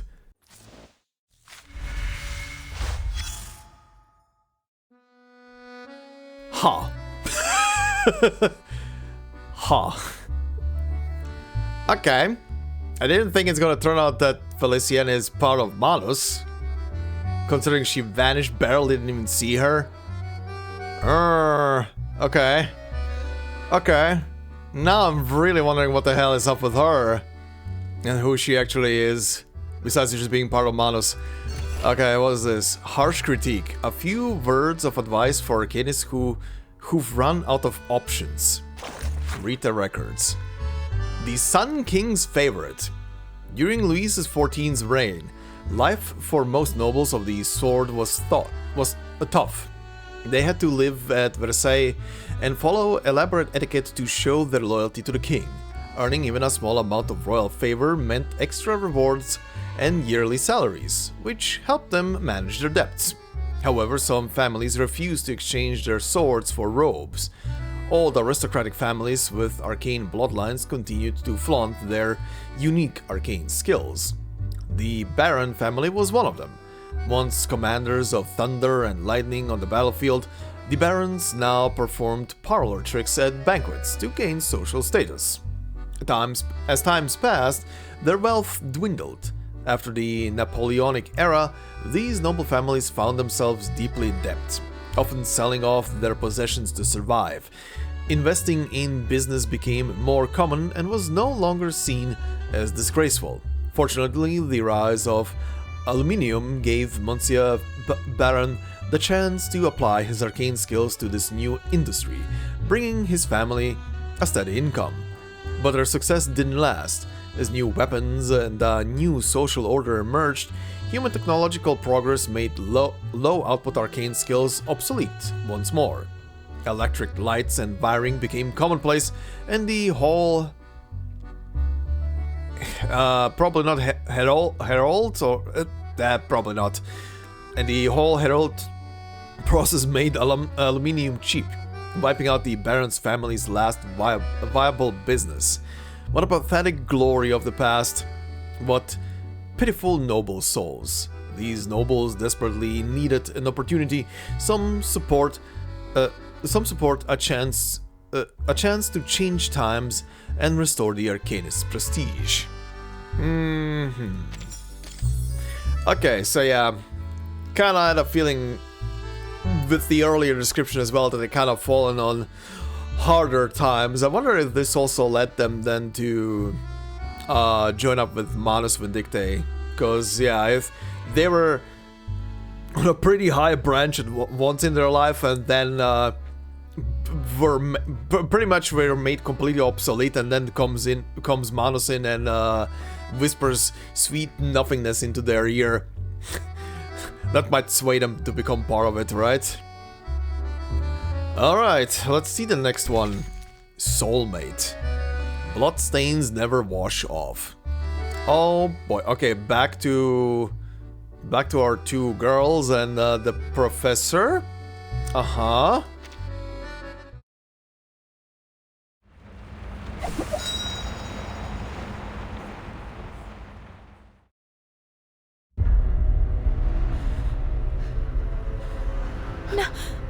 No! Celia! Also, this answers the question why Felician had such a pretty highly detailed model. She falls to her knees beside her friend's body, the blood pooling around her as a whisper slithers into her mind, growing louder and louder.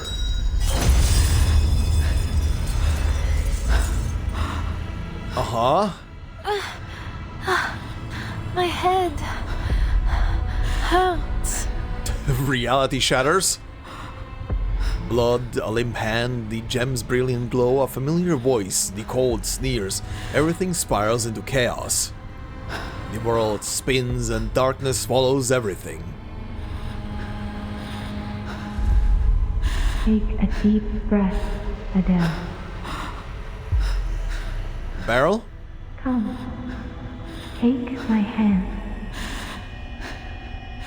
Soft, muffled voices seep into her ears. Time to wake up, dear. Listen to the Beryl ASMR.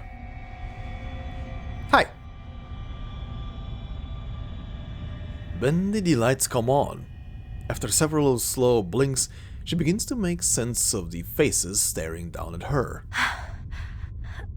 Madame Boaniche? Feeling better? Take a breath. Rest a moment. We are here with you now. We? The professor? Seeing another figure beside them, Adele instinctively leaps up to put Beryl behind her. Stay away from him, Madame Boaniche. He's the one behind all this. What? Celia told me everything. She saw you turn Vincent into a monster. Oh, my dear girl. When we get you back to the surface, we must get you some immediate mental care. You've been pacing around in circles, talking to yourself, laughing and crying for who knows what reason. And now, just as I thought Madame Boaniche had managed to calm you down, you start spouting this nonsense. Enough with your lies. You can't fool me. If you know what's good for you, you'd confess all your evil plots and come with me to the police. Wait, isn't that... She's ready to strike, but something in her periphery catches her eye. A small arrow mark carved in the stone beside her. That mark? It's the one I made earlier. It's exactly how I made it. But I followed Celia. We went so far. How could I be back where I started? Aren't you listening? All you've done is pace in circles and mutter to yourself. And now this rubbish about Celia. Oh boy, oh great. For pity's sake, girl, look around. She's not here. Ask Madame Boaniche if you must.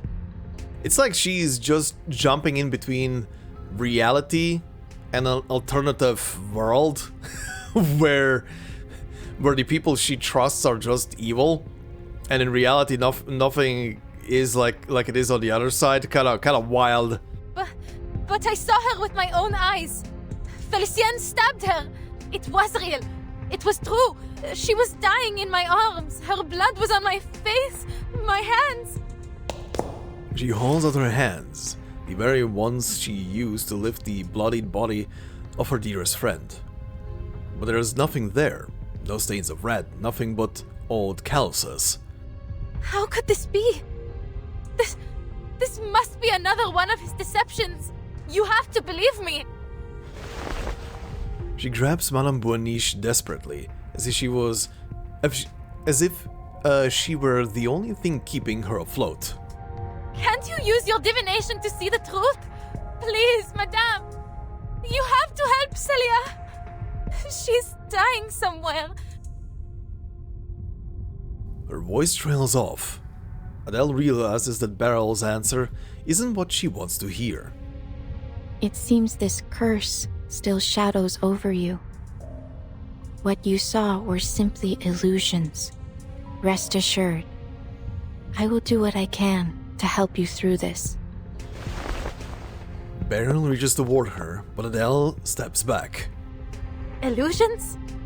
So, even you think I... But there's no mistaking it. I saw Celia and Felicien and the diamond. Felicien has it. Celia told me it has to be destroyed, or else... The spinning returns, whispers swelling in her mind again, until she hears Beryl's puzzled tone. The diamond? You mean the one strung around your neck? Oh god, this again! Huh? Following Beryl's gaze, Adele lowers her head. There on her chest, glimmers that same brilliant blue jewel. Impossible. Felicien took it from me. But how can it be here again? No! This is absurd! Oh wow, they actually updated her model with that. Okay. Confusion and shock under the weight of her fractured mind ignite into searing rage. Celia was right. This wicked imitation must be destroyed. It must be destroyed now! Come, Fufu! Yeah, where is the little dragon? It was on her shoulder for a while. She calls the little dragon on her shoulder, its little flame gathering to burst into a torrent, a blaze capable of destroying that false stone. Huh? But the fire never comes. What's wrong, Fufu? Destroy the diamond! Fufu? She feels the lack of weight before she sees it. Her beloved little companion has become the latest to disappear. This story is wild. The story is wild. But Fufu is more than just a pet. It shares her mind and soul. It could never vanish like Celia did. Her mind goes blank again, dizziness swelling in waves. Oh, this is also interesting. If they... This is one of those interesting things. If the dragon being on her shoulder is an indicator if she's like in reality or in like a illusion or whatever the hell is happening, that's kind of like a crazy thing to go back through the story and maybe pay attention to her model when the dragon is there and when it's not, huh? If this is maybe the intended thing with it. Okay. This is all too strange. What was I doing again?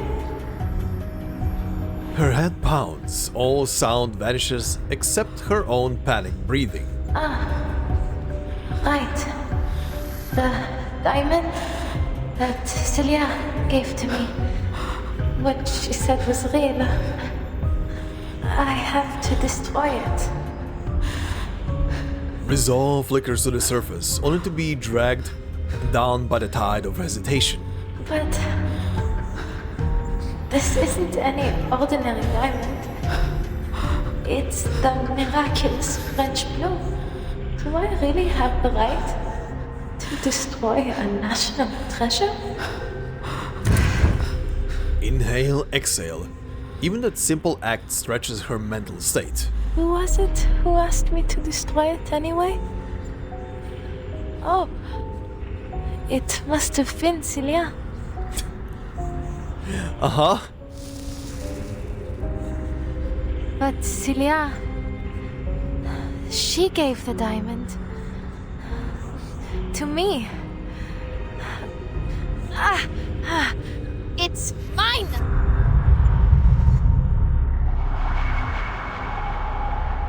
At last, a sharp voice cuts through the noise clouding her head. Her breathing steadies. The stabbing pain recedes.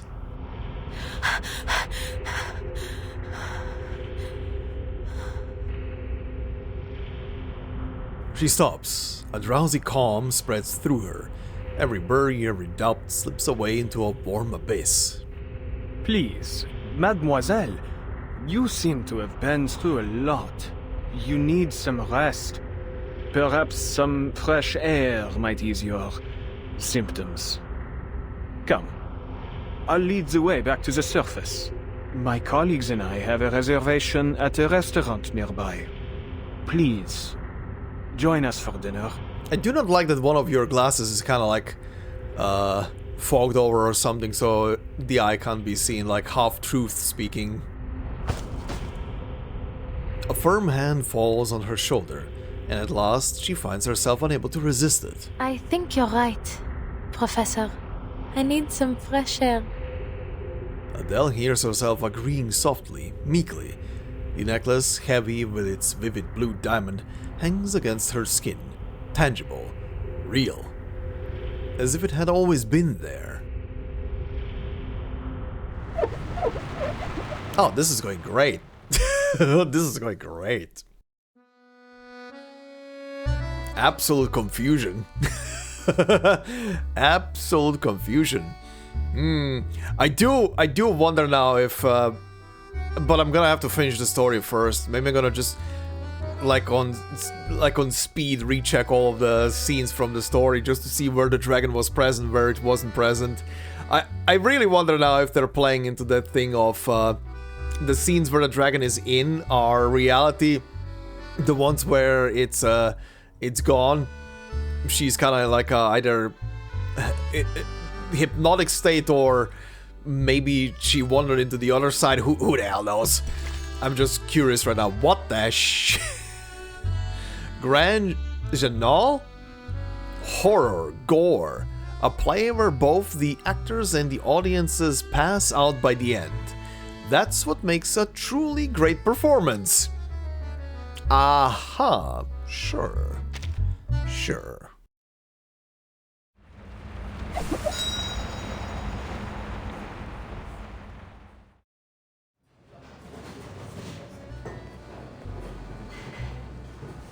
A fine restaurant that requires reservations may not be an ideal spot for dinner after an adventure. The atmosphere brooks no laughter, no clicking glasses, just conversation restrained under the weight of etiquette. The room hums with quiet small talk, pierced by the faint scraping of silver over porcelain.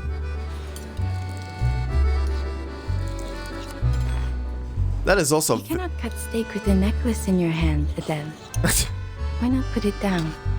Just for a while. That is a great picture as an analogy for this story so far. A picture within a picture within a picture. With its frame and everything.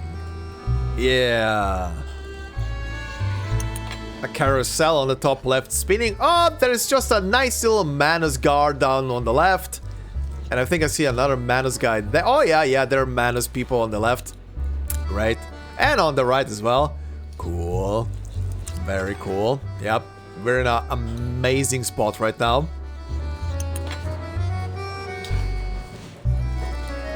No. Thank you, madame. But I can't afford to lose it again. She saws through her steak mechanically, arrhythmically, lost in undercooked thought. Undercooked thought, okay. The sawing becomes like a chore. She pushes through muscle and sinew until she's all but sawing the plate in half. This is practically a tire, not a steak. Allow me. No. Thank you. During idle conversation, a diner from the next table steps forward. Oh, Madame Bouaniche. It's been a long time. I'm glad to see that you're still in Paris. What the shit? You got a very high detailed model. Who the hell are you? And you? Still in search of your lost fate? I'm not sure anymore. Uh-huh. Who are you?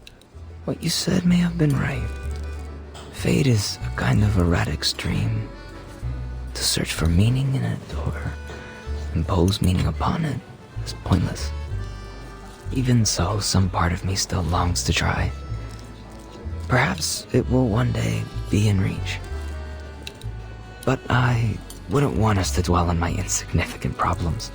I understand that Professor Rousseau has made some interesting breakthroughs in the resurrection of the dead. Though first, perhaps you'd introduce the Senora here? She is the one I spoke of before. The girl who stands at the confluence of streams. Adele, this is a regular of mine. We call him Hummingbird. Hummingbird, okay. A pleasure, I'm sure. Yes.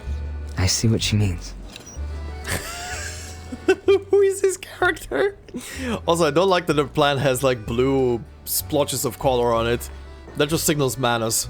You look a little pensive, Senora. I wonder, have you found yourself seeing otherworldly figures and hearing elusive voices?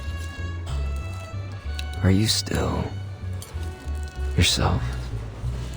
What are you talking about? That is a very good question right now, Adele. The young man notices Adele's behavior. A moment later, he returns with new dishes. A bowl of mashed potatoes and a plate of macarons. I'd say you'd prefer these over steak. She sets down her knife, wavering between the two plates before finally taking the macarons. They're passable. Though nowhere near as good as La Durée, I must say. Adele currently is behaving like a... God, why did I forget the name right now? Anyway. Her words weren't meant as praise, yet she can't help but return to the plate for another. The professor is about to give his speech. If you don't mind, Madame Boaniche, might we continue our chat later? He returns to his table. Guests around him greet him cordially, giving the whole event a sense of ritual familiarity. What on earth is Roseau up to? Yeah, she really behaves like her right now. He has an announcement to make, one that defines his life's work. Ah, it seems he's made himself presentable for the occasion.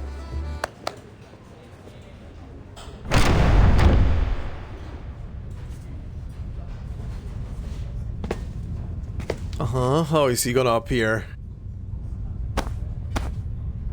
Greetings, dear brethren. We gather here today to celebrate a momentous discovery. Nice new glasses. One that belongs to Arcanists alone. A breakthrough that lies far beyond the reach of human comprehension. Enough with the self-aggrandizing. Get to the point. Holy shit, that woman gets a unique portrait down there. Okay. That looks... goopy? Uh-huh. I didn't come all this way to watch you pump yourself full of hot air. There's no need to rush, is there, Animus? We have all the time we need. Animus? Since the year 1999, our search for the Promised Land has never ceased. Oh, good. Following the will of the Guiding One, we have unraveled countless mysteries of this storm. For this great cause, many of our noble comrades paid the greatest sacrifice. Their souls sowing the seeds of our coming harvest. Our endeavor was never expected to be easy.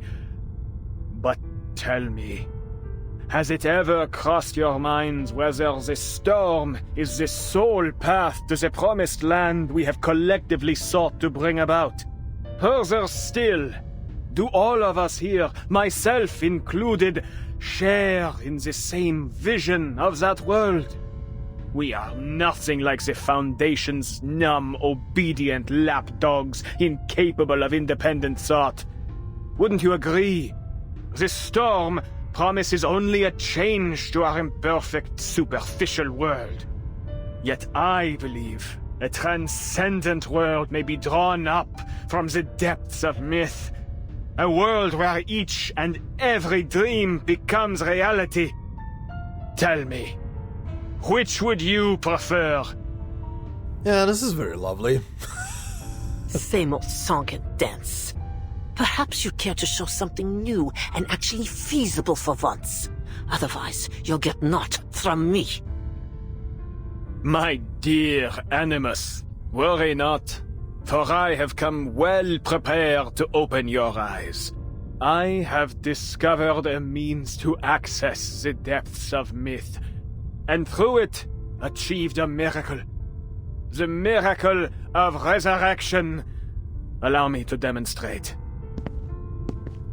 The professor walks toward a corner of the banquet hall, holding rapt attention from the gathered diners. Her right hand, presently reaching for another macaron, stops mid-motion, deftly, automatically, switching to pick up a napkin instead. When one's flesh and spirit are fully immersed in the depths of myth, their body frays and sinks until, eventually, it disintegrates. Yeah, also very interesting, it just dawned on me, but yeah, Adele said that she does not even remember ever meeting the Manus Vindictae. Right, so probably mentally she isn't even here right now. Yet the spirit remains intact. For in that realm, the spirit is itself the most authentic and pristine substance. Reality as we know it is nothing more than a crude layer of degraded substance laid over the depths of myth. And so long as one's consciousness remains within its maelstrom, that person may be raised from it again. Our Felicienne here is the very proof that the mind alone may be brought back to physical reality. Though she perished, she now sits before us once more. Okay. Interesting. So Felicienne was dead the entire time, and the Felicienne that was appearing before Adele was someone from the collective unconscious. Okay. Interesting. Actually, this would explain why that woman at the beginning of the story went insane and died, because she saw some monsters somehow in her crystal ball, even though she was a sham, but Felicienne was there, so maybe she saw Felicienne's reflection or something, and that drove her mad in that moment. Interesting. So, one and all, let us raise a toast to her revival. And yeah, Adele right now is literally Felicienne. Roseau, what in heaven's name are you trying to say? She sets down her napkin and rises from her seat. Oh boy, this is a gathering. Ah, Felicienne. You fully rejoined us now, haven't you? Won't you please introduce yourself? This is a gathering. This is a very interesting gathering.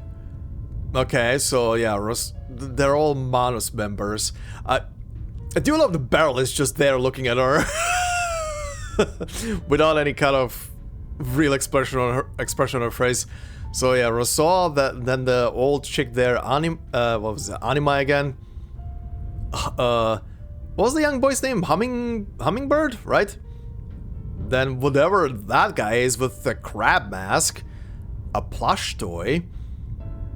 That guy, girl, no idea. There, interesting. And a young little girl. Okay. This is an interesting Manus group. What do you expect me to say? You know very well who I am.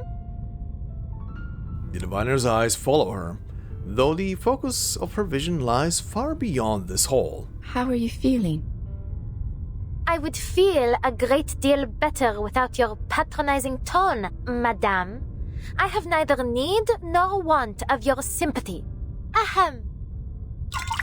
She lifts a glass of red wine to her chest. Voici là. Before you now is Felicienne, priestess of lightning, advisor to the Sun King, vassal of the Guiding One. Attend to my words. I have conquered fate and overcome death itself to stand here. I arose from the depths of myth by my own power, unlike the poor, unworthy fools Roseau sent in. Yet he dares to claim this miraculous deed for his own. Quelle honte, monsieur! Have you no shame? But of course you don't. All of you non-entities lack in both gratitude and shame, basking in the grace of the Guiding One and myself without even realizing it. Did you think you had even scratched the surface of the power that dwells here? Roseau, you utter fool! This affront of yours ought to cost you your life. Yet, I am not so base as to destroy what may still have use. So, just this once, I will forgive you.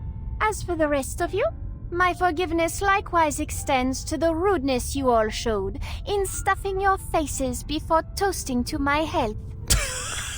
Alright then. Et maintenant, à ma santé. Alright then. This is a miracle. Hummingbird, yeah, okay. Bringing the dead back to life. It isn't really possible, is it? He came back to life? So it can't die anymore like what the Guiding One said? Okay. Well, I'm glad I counted the puppet. That thing apparently is someone. What a farce.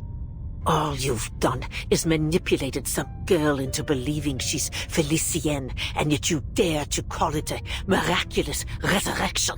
What? Utter blasphemy. An offense to the word miracle and to the Guiding One herself. I heard another voice in Felicienne. One that belongs to someone else. Could that mean... Oh good, you sound as creepy as I thought you were gonna sound. Why do we speak as if she is not present? Let us bring our concerns to her. Okay, it is a lady. I wasn't sure.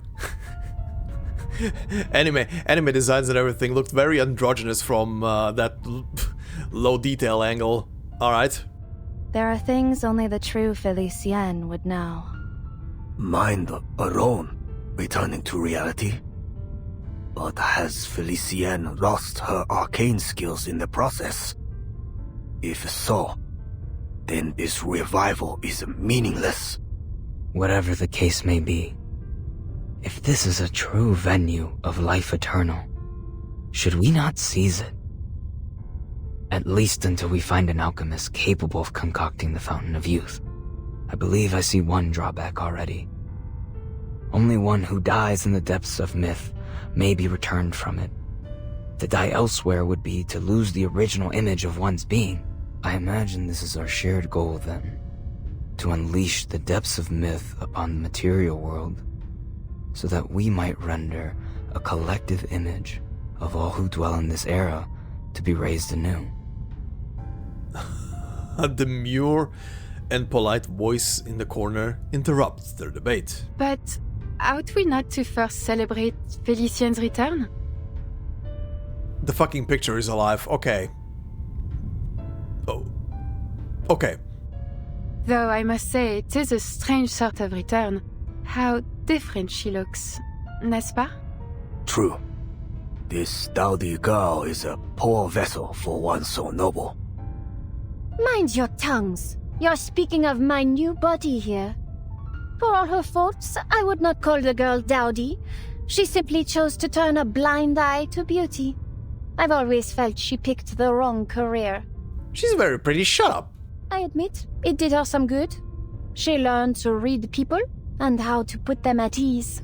But it pulled her further from her true heritage and from the refined taste expected of a jewel hunter.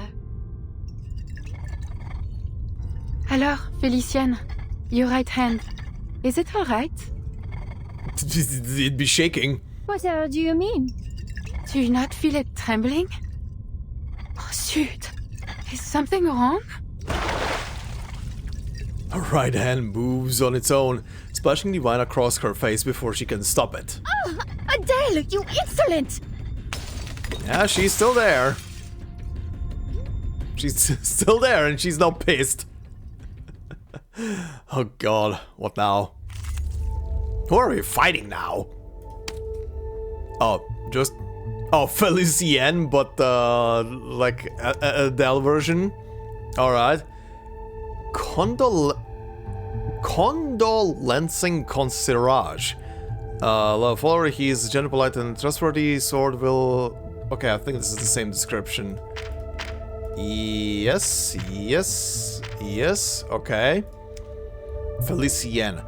A soul named Felicienne. Unable to fashion a body for herself, she sometimes struggles to prove her own existence. Essence of the Vault. Well... Many streams are converging in this place.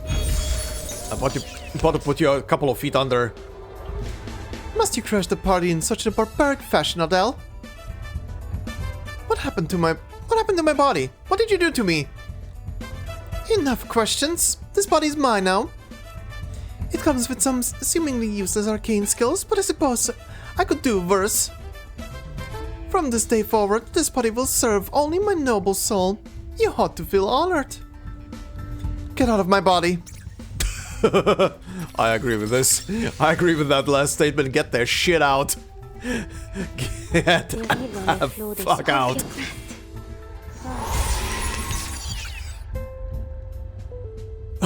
Oh, the crabman is weighing in. This was a shameful display, Lawrence Rousseau. The outcome was far from unexpected. Tyra, now lower that weapon. I'm still observing this fascinating turn of events. Senor Rousseau's research wasn't all roses either. Where did Animus go? She left us in a great huff, something about blasphemy. Apparently, she had no patience left for this farce. This is a very interesting Manus group. Also, what is this blue thing? Increases Destined Doom's accumulation count by 45 points. Yes. RIP. Was I able to take care of everyone?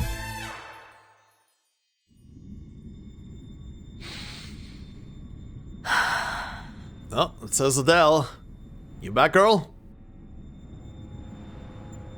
It's like being shocked awake by cold water. Her eyes freeze open as she scans the room. Around her sits a gawking zoo of monsters and aberrations, and she's the exhibit. You're Manus Vindicte. Why did you bring me here? What are you doing to me? Realization hits. Panic tightens in her chest. She clutches the diamond in her hand. Trickles of blood and wine seep through her fingers. Arrête! I will not accept any damage to my body, Ustrina. Nor from you, Lyra. Ustrina and Lyra. One move, and I'll burn you to a crisp, inside and out. What's happened, Felicienne? It is only us. We're still here at the banquet thrown in your honor. Holy shit, this one is so crazily animated. Stop your prattling, you rubbish dump. Another word and I'll rip that canvas to shreds. Oh, she's still going back and forth. She's so angry. That means she has to really be Felicienne. Words of wisdom from a puppet of all things. Need I point out who pulls your strings? Hypothetic? Hypothetic, okay. You cowards! Ganging up on a poor, innocent woman. Each and every one of you is a monster. I won't play whatever game you have in store for me. Get out of my way. Fascinating. Though Felicienne's spirit has seized control of her body, the former spirit seems able to resist.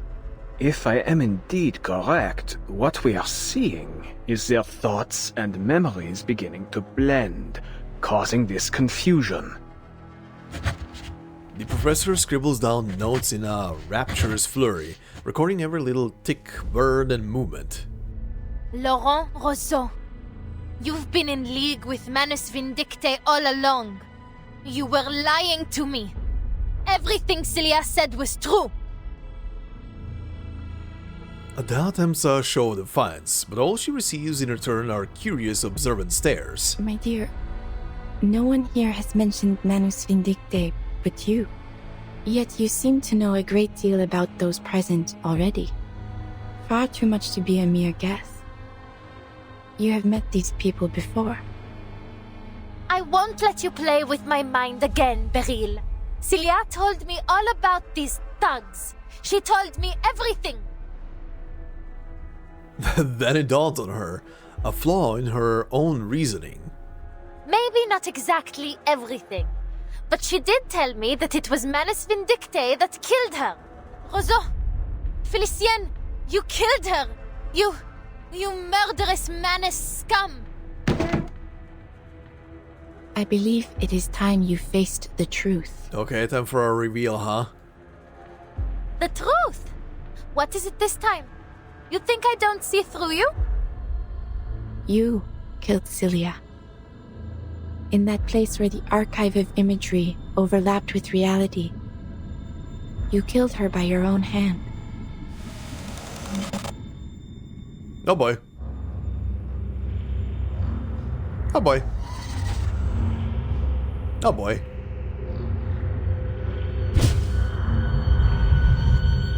Oh boy. What?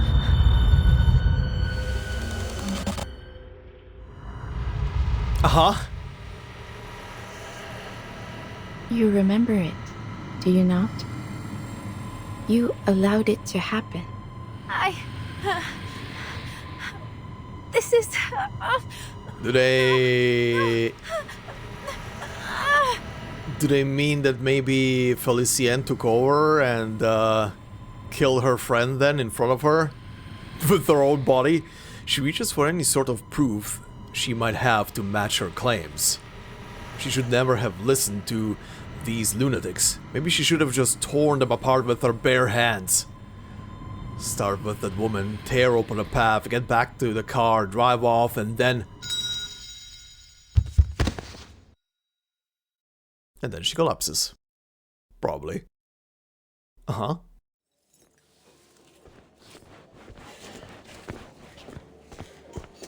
The banquet ends in chaos, though the guests hardly seem to take notice or seem to even care. A small band of waiters arrives to begin clearing the scene. The professor steps over the shards of glass and porcelain to where Beryl sits. Felicien has quite the flair for the dramatics, doesn't she?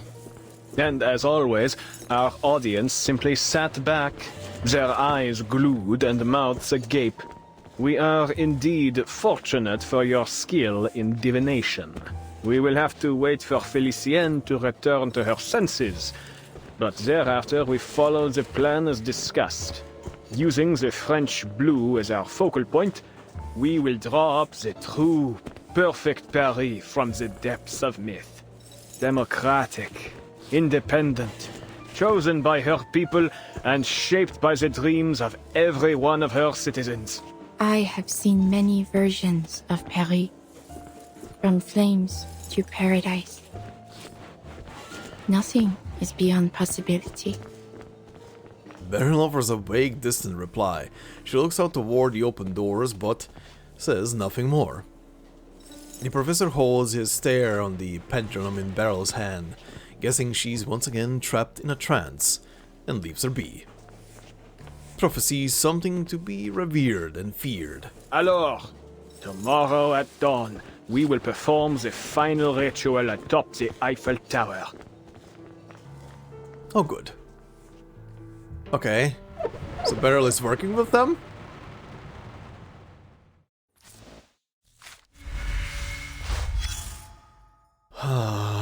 Okay, well this is a story alright. What is this now? Depths of Myth. A round of applause for the latest research breakthrough. Don't forget to raise a toast. Read a paper. A record. Everything is unfolding right now. No form of divination, prophecy, thought, or those feelings of deja vu and dreams is just a coincidence.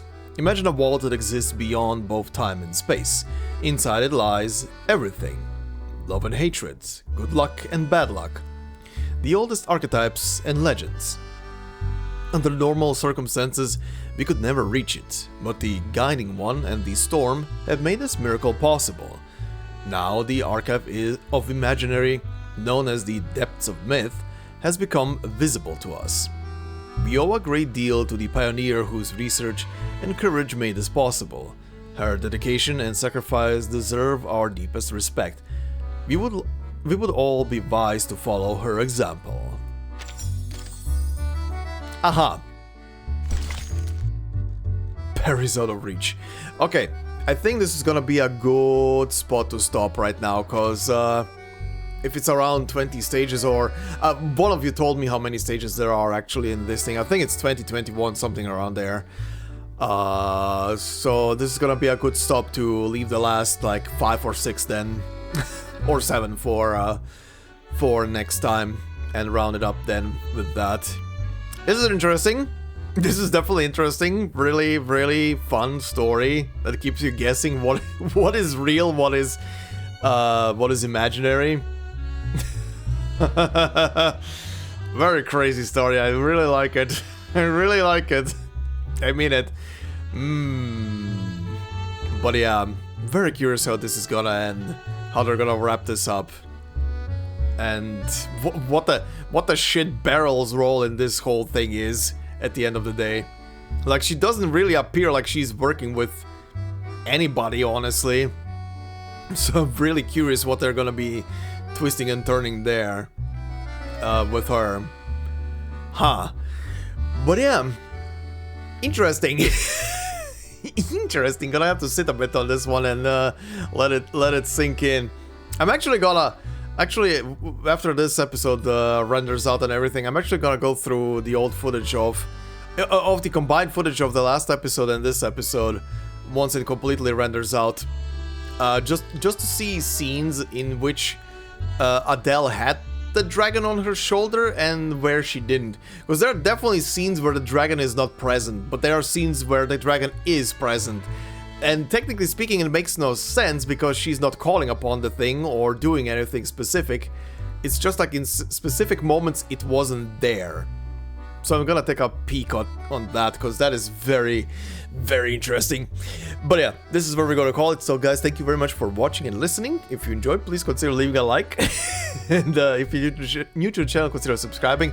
And if you want to support me more directly, memberships are open on the channel. As I always say, no video will be behind a membership. It's purely there for support. So thank you very much to all the members already doing so. Much, much appreciated. And I hope you all have a fantastic day wherever you are. And I'll see you in the next one. Until then, bye-bye.